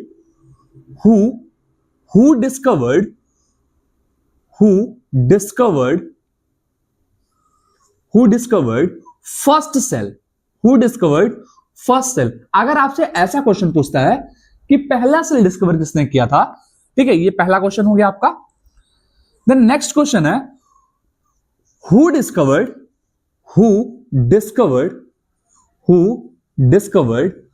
first dead cell. याद रखना मेरी बात को, ठीक है, इसको थोड़ा कैपिटल में लिख देता हूं जिससे आपका फोकस बना रहे।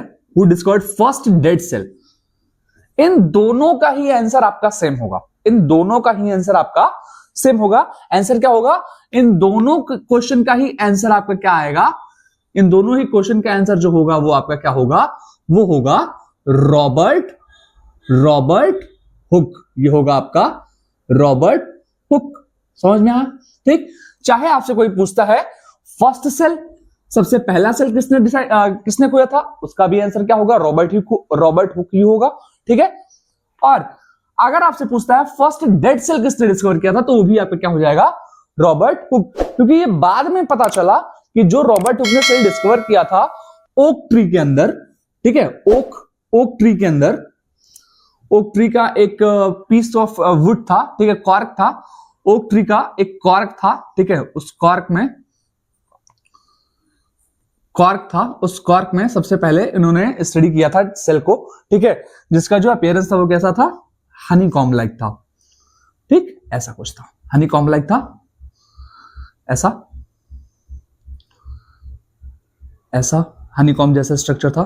ठीक है, हनीकॉम्ब जैसा स्ट्रक्चर, ऐसा इनको स्ट्रक्चर दिखाई दिया था, तो उन्होंने उसको कहा था सेल्यूला कहा था। ठीक है, अच्छा, तो ये तो हो गया आपका फर्स्ट सेल। ठीक है, किस ईयर कौन सा था, ईयर था आपका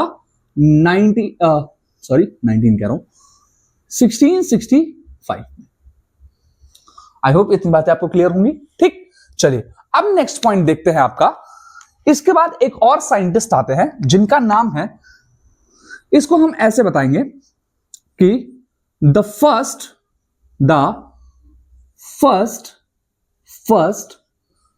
लिविंग सेल। याद रखना मेरी बात को, फर्स्ट लिविंग सेल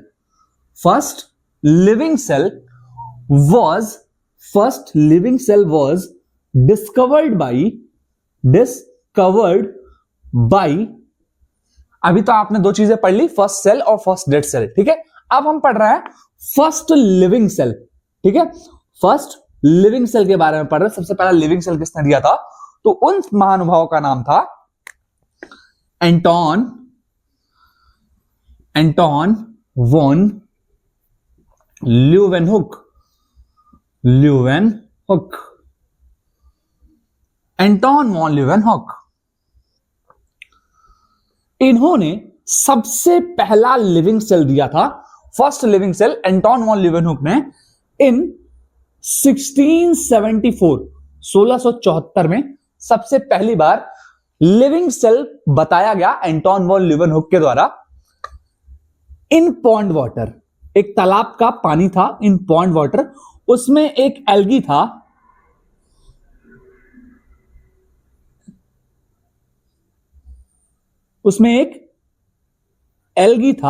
और उस एल्गी का नाम था स्पाइरोगायरा।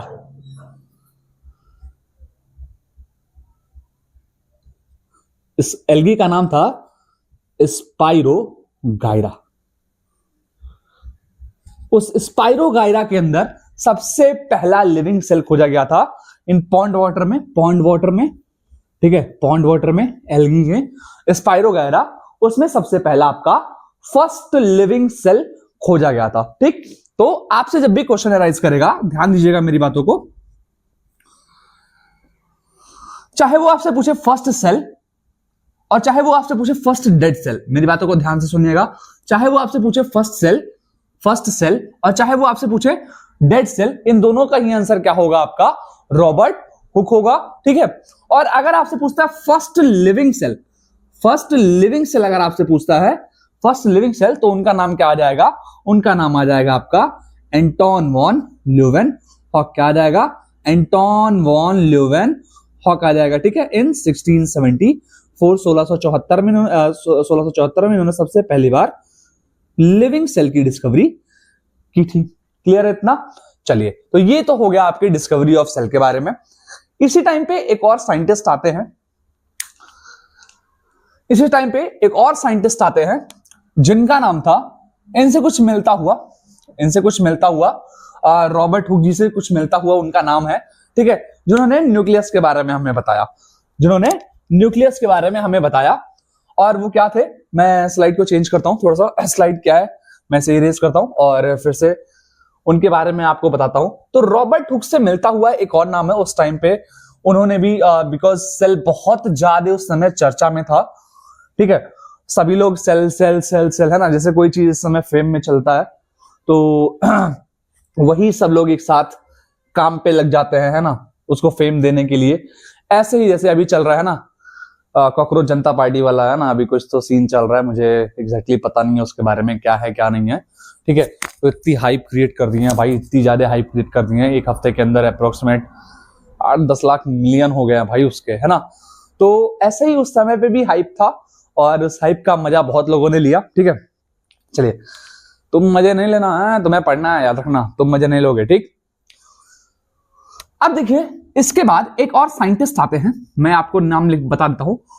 इन 1831 1831 में Robert brown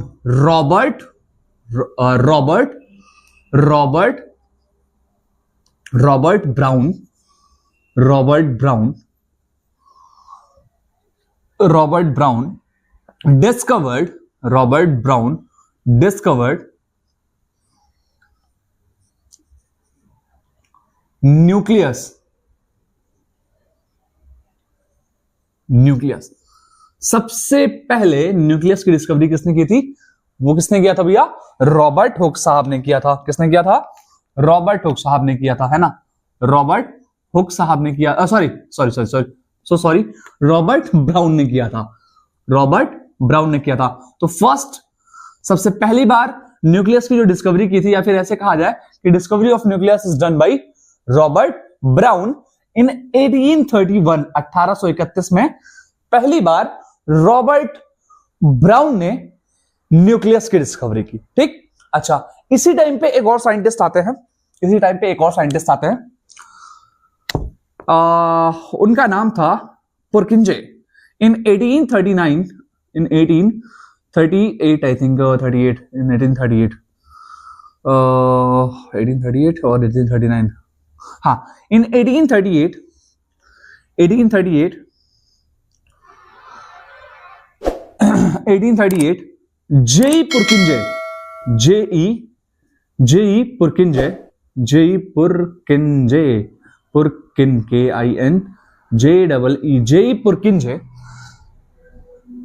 JEE पुरकिंजे coin term, इन्होंने सिर्फ टर्म बताया था, coin term protoplasm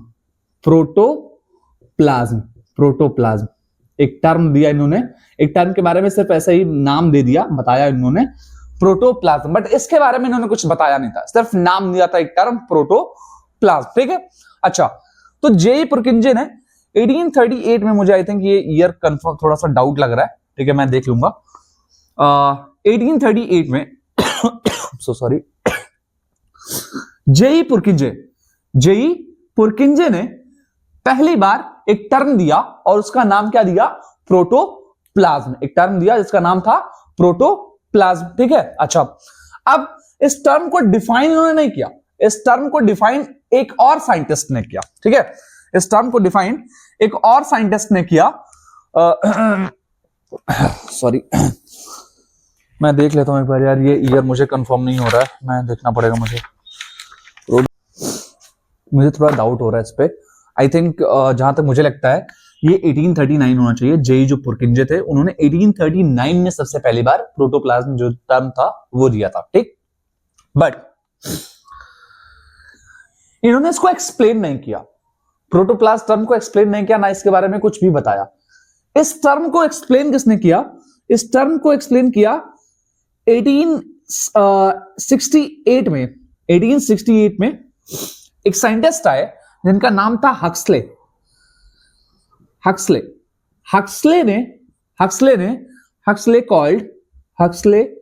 called protoplasm. उन्होंने क्या कहा?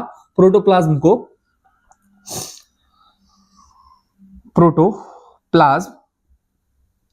Huxley called protoplasm living material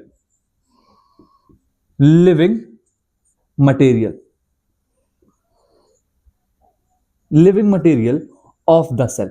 इन्होंने इसे कहा living material of the cell. Cell के अंदर यही एक ऐसी चीज है जो लिविंग है, living material of the cell.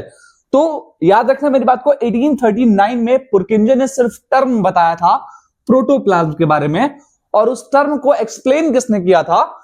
Huxley ने।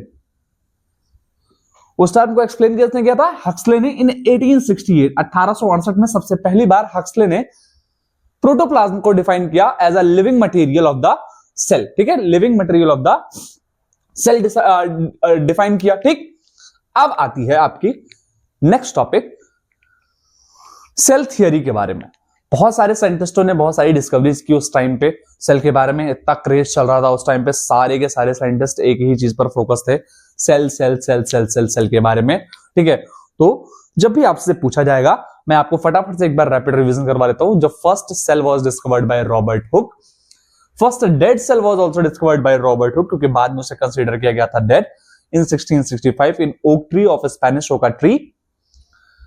इन कॉर्क कॉर्क के एक स्लाइस में उन्होंने उसकी स्टडी की थी, ठीक है। सेल्फ मेड माइक्रोस्कोप के अंदर सबसे पहला सेल उन्होंने डिस्कवर किया था।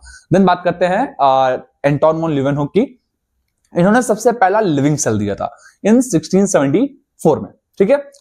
1674 में सबसे पहला लिविंग सेल दिया था पॉन्ड वाटर के अंदर, जो एल्गी होता है स्पाइरोगायरा, उसके अंदर, ठीक।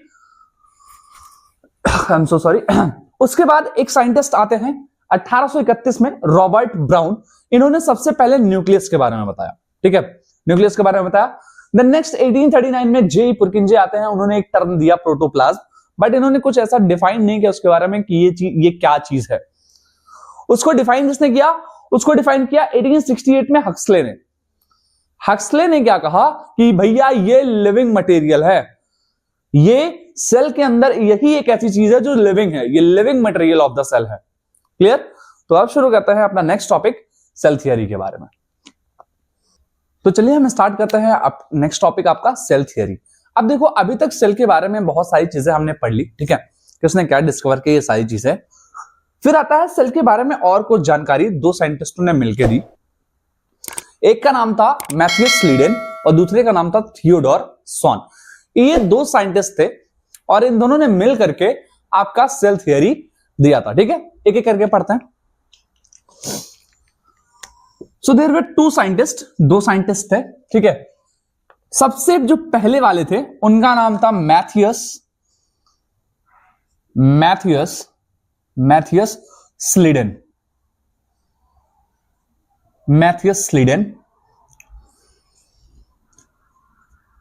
इन 1838 में he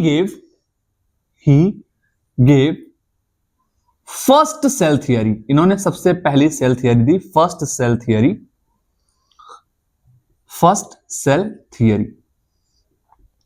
ठीक। अच्छा, ये बेसिकली ये एक he was a German botanist। ये एक जर्मनी के बॉटनिस्ट थे, ठीक है। ये एक जर्मनी के बॉटनिस्ट थे। बॉटनिस्ट का मतलब होता है जो प्लांट की स्टडी करता है ना। ऐसे साइंटिस्ट होते हैं जो प्लांट्स पे स्टडी करता है, plants study.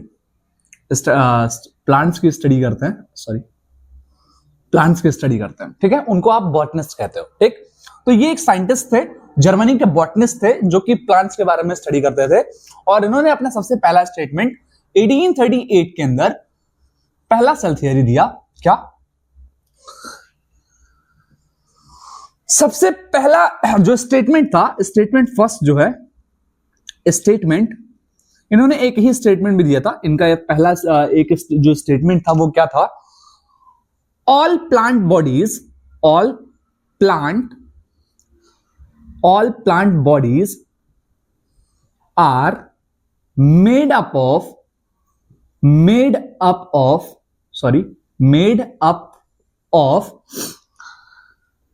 different kind of cell। जितने भी प्लांट बॉडीज हैं वो अलग अलग टाइप के सेल से मिलकर, अलग अलग काइंड के टाइप लिख दो यहां पे, अलग अलग टाइप के सेल से मिलकर के बने हुए, ठीक। ये इनका स्टेटमेंट था। ये स्टेटमेंट नंबर फर्स्ट है, मैथियस लीडन ने 1838 में बताया था, ठीक। अच्छा, जो दूसरे साइंटिस्ट हैं उनका नाम है Theodore sworn.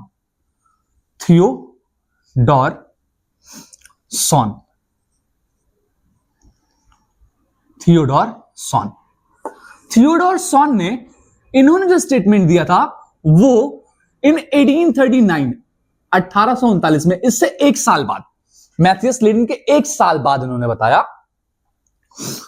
In 1839 he gave second cell theory. इन्होंने दूसरी सेल थियरी दी, ठीक है। अच्छा, ये बेसिकली ये क्या थे? He was a British zoologist. ये ब्रिटिश के जूलॉजिस्ट थे, ठीक है, ब्रिटिश के जूलॉजिस्ट थे। अब ये ब्रिटिश जूलॉजिस्ट क्या होते हैं? ब्रिटिश जूलॉजिस्ट मतलब स्टडी ऑफ एनिमल, जो एनिमल्स को स्टडी करते हैं, स्टडी ऑफ एनिमल्स, जो एनिमल्स के बारे में पढ़ते हैं, स्टडी करते हैं, ऐसे साइंटिस्टों को हम जूलॉजिस्ट कहते हैं, ठीक है, जो एनिमल्स के बारे में स्टडी करते हैं, ठीक। अब इसको याद कैसे करोगे? ध्यान से सुनना मेरी बात। अगर दोनों को याद करने में कंफ्यूजन हो रहा है कि कौन बॉटनिस्ट था, कौन जूलॉजिस्ट था, ठीक है, कहां के थे, सुनिए मेरी बात। सॉन का मतलब होता है संस्कृत में, सॉन का मतलब होता है संस्कृत के अंदर, ठीक है, डॉग यानी कि कुत्ता। सॉन का मतलब कुत्ता, और कुत्ता क्या है? डॉग क्या है? डॉग है आपका एनिमल। डॉग क्या है आपका? एनिमल है, ठीक है। तो ऐसे याद रखो, सॉन मतलब कुत्ता, कुत्ता एनिमल है, यानी कि थियोडोर सॉन क्या थे? ब्रिटिश के क्या थे? जूलॉजिस्ट थे, ठीक है। और ब्रिटिश में आपने विंटेज में देखा होगा, पहले पुराने जमाने में देखा होगा कि इनको डॉग पालने का बहुत शौक होता था ना, ये लोग जर्मन शेफर्ड वगैरह लेकर के घूमते रहते थे, ठीक। तो ब्रिटिश में डॉग का एक प्रिविलेज था। स्वान का मतलब होता है डॉग, एनिमल, जो कि जूलॉजिस्ट है। और अगर एक याद हो जाएगा कि जूलॉजिस्ट क्या होता है, जो एनिमल है, ठीक है, और दूसरा अपने आप याद हो जाएगा कि ये बॉटनिस्ट है, ठीक। तो स्वान का मतलब कुत्ता, कुत्ता क्या है? एनिमल है, और एनिमल के स्टडी करने वाले को क्या कहते हैं? जूलॉजिस्ट कहते हैं। क्लियर? अच्छा, इन्होंने दो स्टेटमेंट दिया, ठीक है। He gave two statement. ये इन्होंने दो स्टेटमेंट दिए, अलग अलग दो स्टेटमेंट दिए। देखो भाई ध्यान से सुनना ये बात, ये थोड़ी सी कंफ्यूजन हो सकती है। पहला, he said about plant, he said about plant। देखो ध्यान से सुनना मेरी बात। थे तो ये जूलॉजिस्ट एनिमल्स के बारे में स्टडी करते थे, बट इन्होंने पहला जो स्टेटमेंट था ना, इनका जो फर्स्ट स्टेटमेंट था, he said about the plant। First he said about the plant। पहले इन्होंने सबसे पहला जो स्टेटमेंट था first he said about the plant। इन्होंने सबसे पहले किसके बारे में बोला?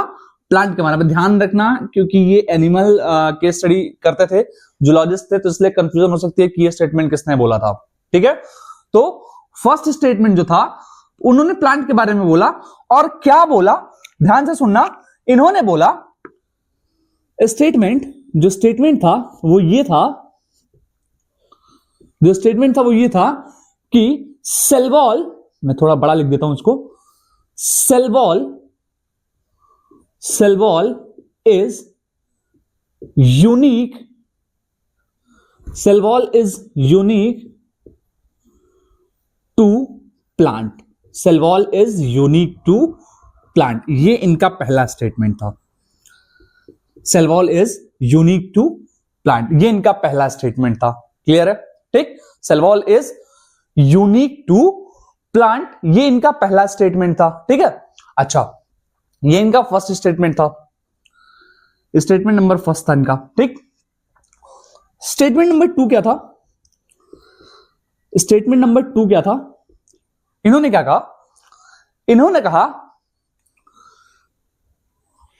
आई एम सो सॉरी यार, पानी देना थोड़ा सा।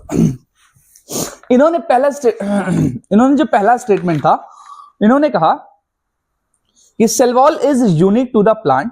ठीक है, और सेकेंड स्टेटमेंट इन्होंने क्या कहा कि bodies of living being are made up of different kind of cell, मतलब सेम चीज इन्होंने कहा इन्होंने यही चीज एनिमल्स के बारे में कह दिया कि एनिमल बॉडीज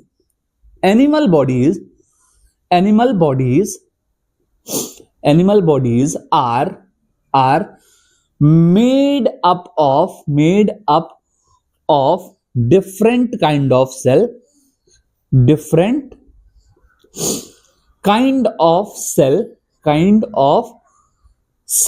इन्होंने क्या कहा? All the animal bodies are made up of different kind of cell. तो इन्होंने ये दो स्टेटमेंट दिया,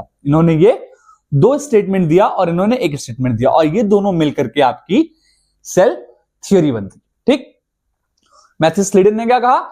मैथ्यूस लिडन ने कहा कि all the plant bodies are made up of different kind of cell या different types of cell, and Theodor ने क्या कहा? सबसे पहला स्टेटमेंट था cell wall is unique to the plant. जो सेल वॉल है, ठीक है, सेल वॉल का मतलब होता है एक आउटर मोस्ट कवरिंग जो होती है। ठीक, जो सेल वॉल है वो सिर्फ और सिर्फ प्लांट सेल के पास प्रेजेंट होगी, एनिमल सेल के पास प्रेजेंट नहीं होगी। ये एक यूनिक फीचर है जो सिर्फ किसके पास होगी?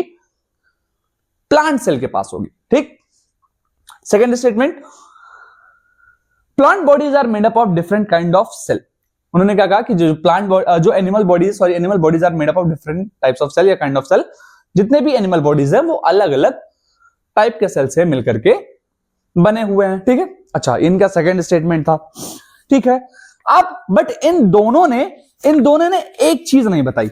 इन दोनों ने देखो बताया तो सब कुछ कि जो प्लांट बॉडीज है वो क्या है, बेसिकली जो प्लांट बॉडीज के अंदर जो सेल्स है वो अलग अलग टाइप के सेल्स से मिलकर के बने हुए हैं, ये सब कुछ बताया इन्होंने। बट इन्होंने ये नहीं बताया कि नए सेल्स बनते कैसे हैं। इन्होंने एक चीज मिस कर दी कि नए सेल बनते कैसे हैं, इन्होंने ये नहीं बताया। ठीक, अच्छा, या कई सारे स्टेटमेंट ऐसे भी कहा जाता है कि all the living cells made up of different type of cell, ऐसे भी कह सकते हो, सिर्फ एनिमल नहीं, all the living bodies are made up of different kind of cell. इनका ये भी स्टेटमेंट कई जगहों पर अलग अलग बुक्स में लिखी जाती हैं। ठीक है, हो सकता है कहीं कहीं अलग मिल भी सकता है, मैं दोनों लिखवा देता हूं। ठीक है, animal bodies are made up of different kind of cell, ये भी हो सकता है, all living are made up of different kind of cell, ये भी हो सकता है। क्लियर है इतना? ठीक है, बट इन्होंने ये नहीं बताया कि नए सेल्स बनते कैसे हैं, ये किसी ने नहीं बताया, ना थियोडोर ने बताया और ना ही मैथ्यूस लिडन ने बताया। ठीक, अब इसके लिए एक और साइंटिस्ट आते हैं, ठीक है, जिनका नाम है रुडोल्फ वर्चाउ, और 1855 में इन्होंने ये स्टेटमेंट भी पूरा कर दिया कि आपके बेसिकली जो नए सेल्स है वो बनते कैसे हैं। और इसी टॉपिक को एक्सप्लेन करने के लिए इसे नाम दिया गया final shape to the cell theory. तो इसका स्टेटमेंट जो था, जो हेडिंग है वो है आपका final shape to the cell theory. Final shape किसने दिया था? फाइनल जो शेप था वो आपके रुडोल्फ वर्चाउ ने दिया था 1855 में। ठीक है, उन्होंने बताया कि आपके जो नए सेल्स है बेसिकली वो कैसे बनते हैं और कैसे आते हैं। ठीक है, तो इसके लिए हमें पढ़ना पड़ेगा आपका final shape, final final final shape, final shape to cell theory, final shape to cell theory. Cell theory का फाइनल शेप किसने दिया? तो सेल थियरी का फाइनल शेप सबसे पहला इन 1855 1855 में रुडोल्फ वर्चाओ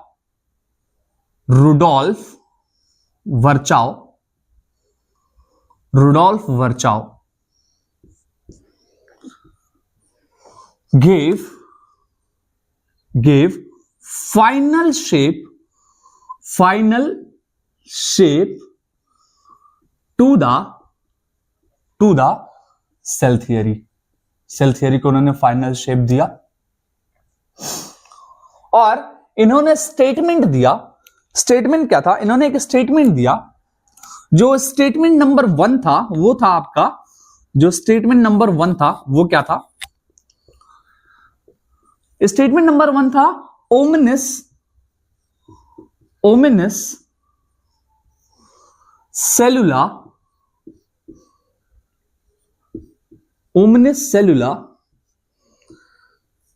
ई सेलुला, ओमिनिस सेलुला ई सेलुला, ये स्टेटमेंट था। ठीक है, अब ये ग्रीक लैंग्वेज है। ठीक है, इस वजह से हमें समझ में नहीं। इसका जो ट्रांसलेटर है वो है आपका ऑल न्यू सेल्स, ये इसकी मीनिंग है बेसिकली, ये इसकी मीनिंग है। ठीक है, ये इसकी मीनिंग है। All new sales arise from all new cells arise from pre-existing cell। जितने भी नए सेल्स बनते हैं वो आपके पुराने सेल से मिलकर के बनते हैं। ठीक, अच्छा। और स्टेटमेंट नंबर 2 इन्होंने क्या दिया? इन्होंने एक हाइपोथेसिस दी और मैथियस स्लीडन और थियोडोर सॉन का जो स्टेटमेंट था वो कॉपी कर लिया। ठीक है, इन्होंने एक हाइपोथेसिस दी और मैथियस स्लीडन और थियोडोर सॉन का जो स्टेटमेंट था वो कॉपी कर लिया। इन्होंने कहा कि ऑल, अब यहां पे ध्यान से देखना, plant and animal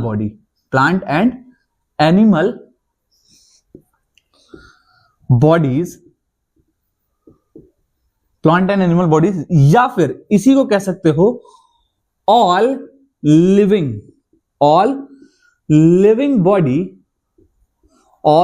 bodies are made up of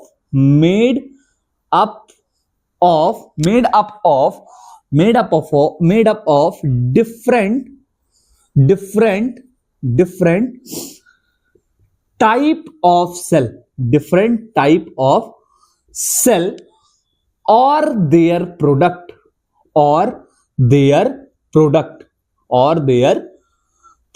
अब सेल का प्रोडक्ट क्या होगा? याद करो, कल मैंने बताया था आपको, अभी थोड़ी देर पहले बताया था मैंने आपको, ग्रुप ऑफ सेल मिलकर क्या बनाएगा? आपका टिश्यू बनाएगा। तो जो हो सकता है जितने भी लिविंग ऑर्गेनिज्म हो या फिर प्लांट बॉडीज, एनिमल बॉडीज हो, या तो वो सेल से मिलकर के बने होंगे या फिर वो टिश्यू से मिलकर के बने होंगे।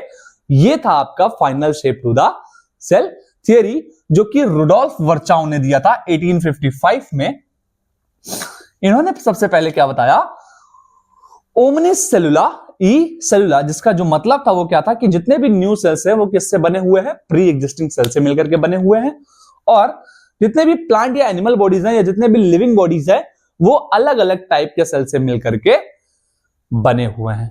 आई होप इतना क्लियर हुआ होगा आपका। सेल थियरी कंप्लीट है। ठीक है, और सेल की डिस्कवरी हमने पढ़ ली। ठीक, चलिए अब हम नेक्स्ट वीडियो में आपका जो एक्सेप्शन ऑफ सेल थियरी है उसको कवर करेंगे और यूनिसेलुलर मल्टीसेलुलर ऑर्गेनिजम्स, देन हम आपके सेल ऑर्गेनेल्स स्टार्ट करेंगे, फिर प्रोकैरियोटिक यूकैरियोटिक सेल, उसके बाद हम ऑर्गेनेल्स को स्टार्ट करेंगे। आई होप आपको ये सारी चीजें समझ में आई होंगी। अगर थोड़ी सी भी प्रॉब्लम आती है, आप प्लीज वीडियो को थोड़ा धीरे करके या फिर थोड़ा सा पीछे जा करके, जहां से भी आपको डाउट हो रहा है, जहां से भी आपको समझने में दिक्कत हो रही है, थोड़ा पीछे जाइए, दोबारा से उसको कायदे से पढ़िए। एक से दो बार आप देखेंगे, आप कोशिश करेंगे तो ऐसा नहीं है कि चीजें नहीं आएंगी, आप बहुत अच्छे से गेन कर सकते हो। और डरने की कोई बात नहीं है भाई। इस चीज का छोटे छोटे पार्ट्स जो हैं वो मैं आपको शॉर्ट्स के फॉर्म में मैं वो वीडियो भी अपलोड कर दूंगा, डोंट वरी। बट थोड़ी सी मेहनत आप भी दिखाइए, थोड़ा सा प्यार आप भी दिखाइए इस वीडियो को। प्लीज, ज्यादा नहीं भाई, मैं सिर्फ 50 लाइक्स का टारगेट रखता हूँ, 50 लाख नहीं, सॉरी, 50 लाइक्स का टारगेट रखता हूँ, ठीक है। प्लीज, आई होप आप कंप्लीट करवा देंगे। थैंक यू अभी तक बने रहने के लिए हमारे साथ, थैंक यू सो मच। फिर से मिलते हैं अगले वीडियो में बायोलॉजी का एक्स में, तब तक के लिए थैंक यू सो मच। इजाजत दीजिए अपने शुभिया को, मिलते हैं नेक्स्ट वीडियो में। Thank you everyone.